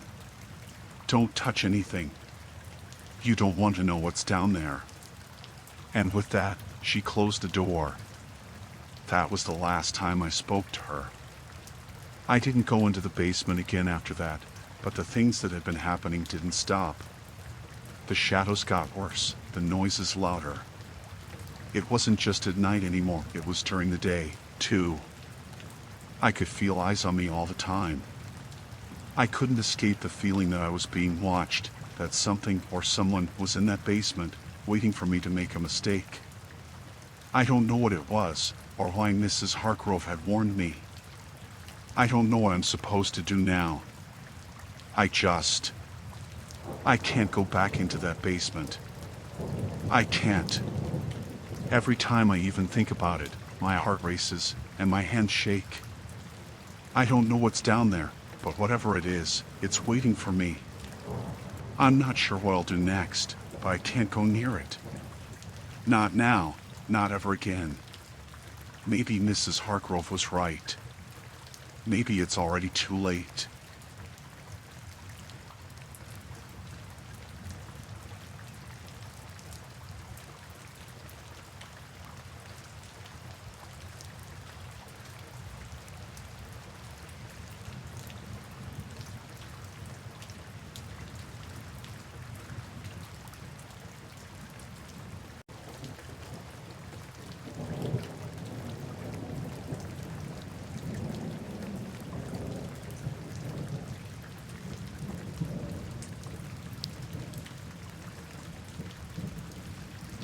It started on a Tuesday evening when my dog, Scout, didn't come home. He'd always been the kind of dog to come when called, even if he was busy sniffing something in the yard. But that evening, after calling for him for over an hour, I started to feel that tight, anxious feeling in my chest. I'm not one to panic easily, but this was different. Scout never stayed out that late. I walked around the neighborhood, knocking on doors, asking if anyone had seen him. No one had. By the time it was dark, I was desperate. I put on a jacket, grabbed a flashlight, and went to the park where Scout loved to run. I didn't know what I was hoping for, maybe just to find him sitting at the park gates like he had done so many times before. But when I walked through the park, calling his name, all I could hear was the wind and the occasional rustle of leaves. Nothing. I don't know why, but I had this strange feeling that something was wrong. Maybe it was because I couldn't find him anywhere. Maybe it was because it felt like he had just vanished. When I got back to my house, I started going through all the possible places he might have gone. But the more I thought about it, the more something felt off. I posted on local Facebook groups, hoping someone might have seen him. And that's when I got the message.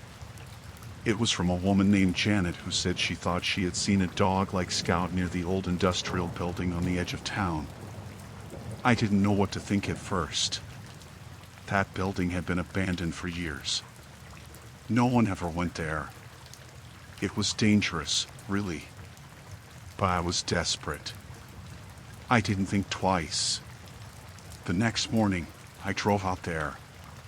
The building sat alone, hidden behind thick trees, its rusted exterior barely visible from the road. It was one of those places you drive by and never give a second thought. Old, crumbling, completely forgotten. The windows were boarded up, and the front door hung open slightly. I stopped the car a good distance away and took a deep breath before I got out. I grabbed a leash, hoping I'd find Scout and that he'd be excited to see me, but my heart was already pounding in my chest. Something felt wrong about this place, like the air itself was heavier than usual.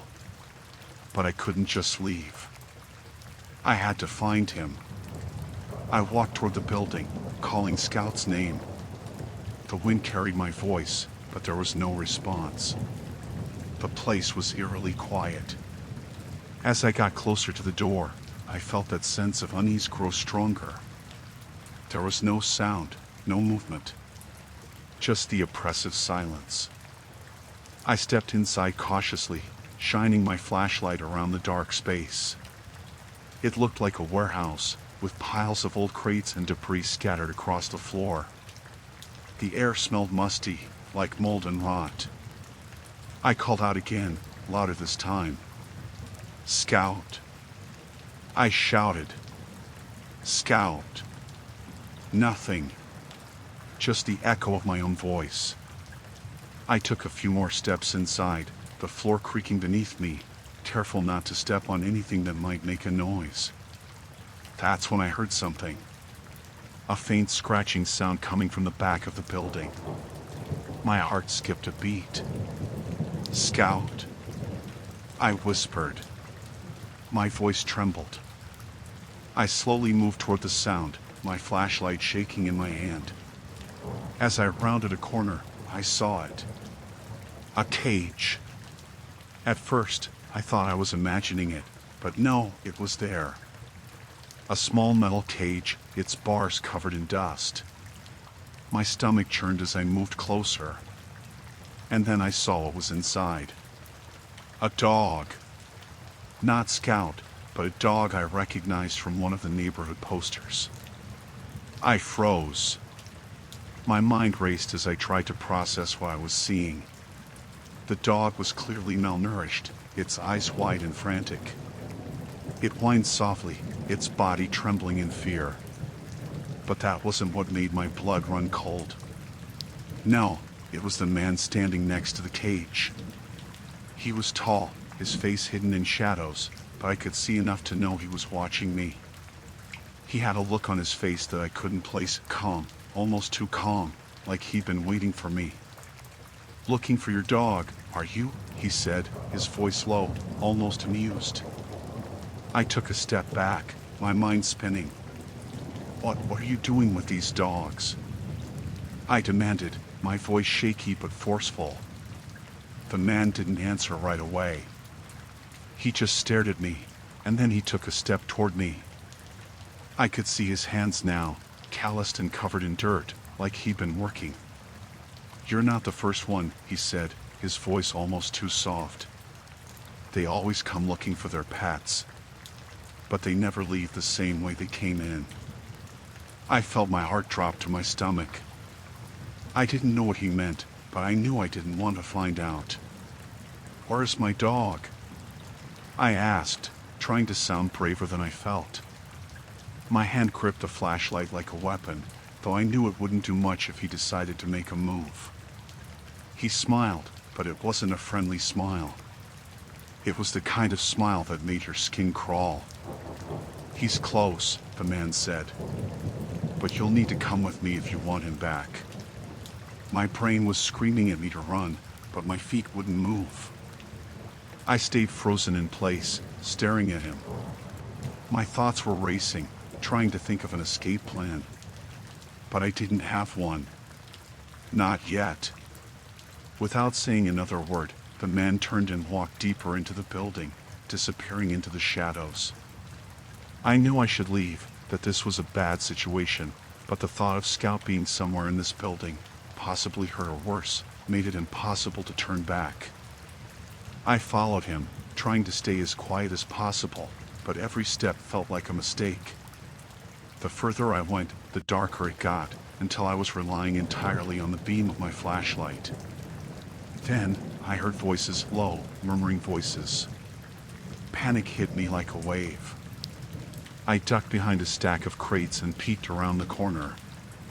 There were more people. 3 of them, sitting in a circle, their faces obscured by the darkness. And in the middle of that circle was something else, a pile of something. Bags, maybe. I couldn't tell for sure, but it didn't matter. What mattered was that Scout wasn't there. The man I'd been following stood at the entrance to the room, watching me intently. I turned and ran. I didn't think. I just ran. I didn't stop until I was back in my car, panting, shaking all over. My hands were so stiff I could barely grip the steering wheel. But I couldn't leave the area without knowing if Scout was still here. I waited until I saw a few more cars pull up to the building, each one carrying more people I didn't recognize. I called the police from my car, not daring to go back into that building. By the time they arrived, I had already driven back to town. They went inside and found more dogs, all in cages. Some of them were injured, others in too much shock to move. They said there had been signs of illegal activity happening there for months. They were just waiting for the right moment to make an arrest. The whole thing still doesn't sit right with me. I found Scout 2 days later. He was shaken, but he was alive. And though I can't ever explain why I didn't trust my instincts sooner, I know one thing for sure: there are people out there who don't just want to hurt animals. They want to hurt us, too.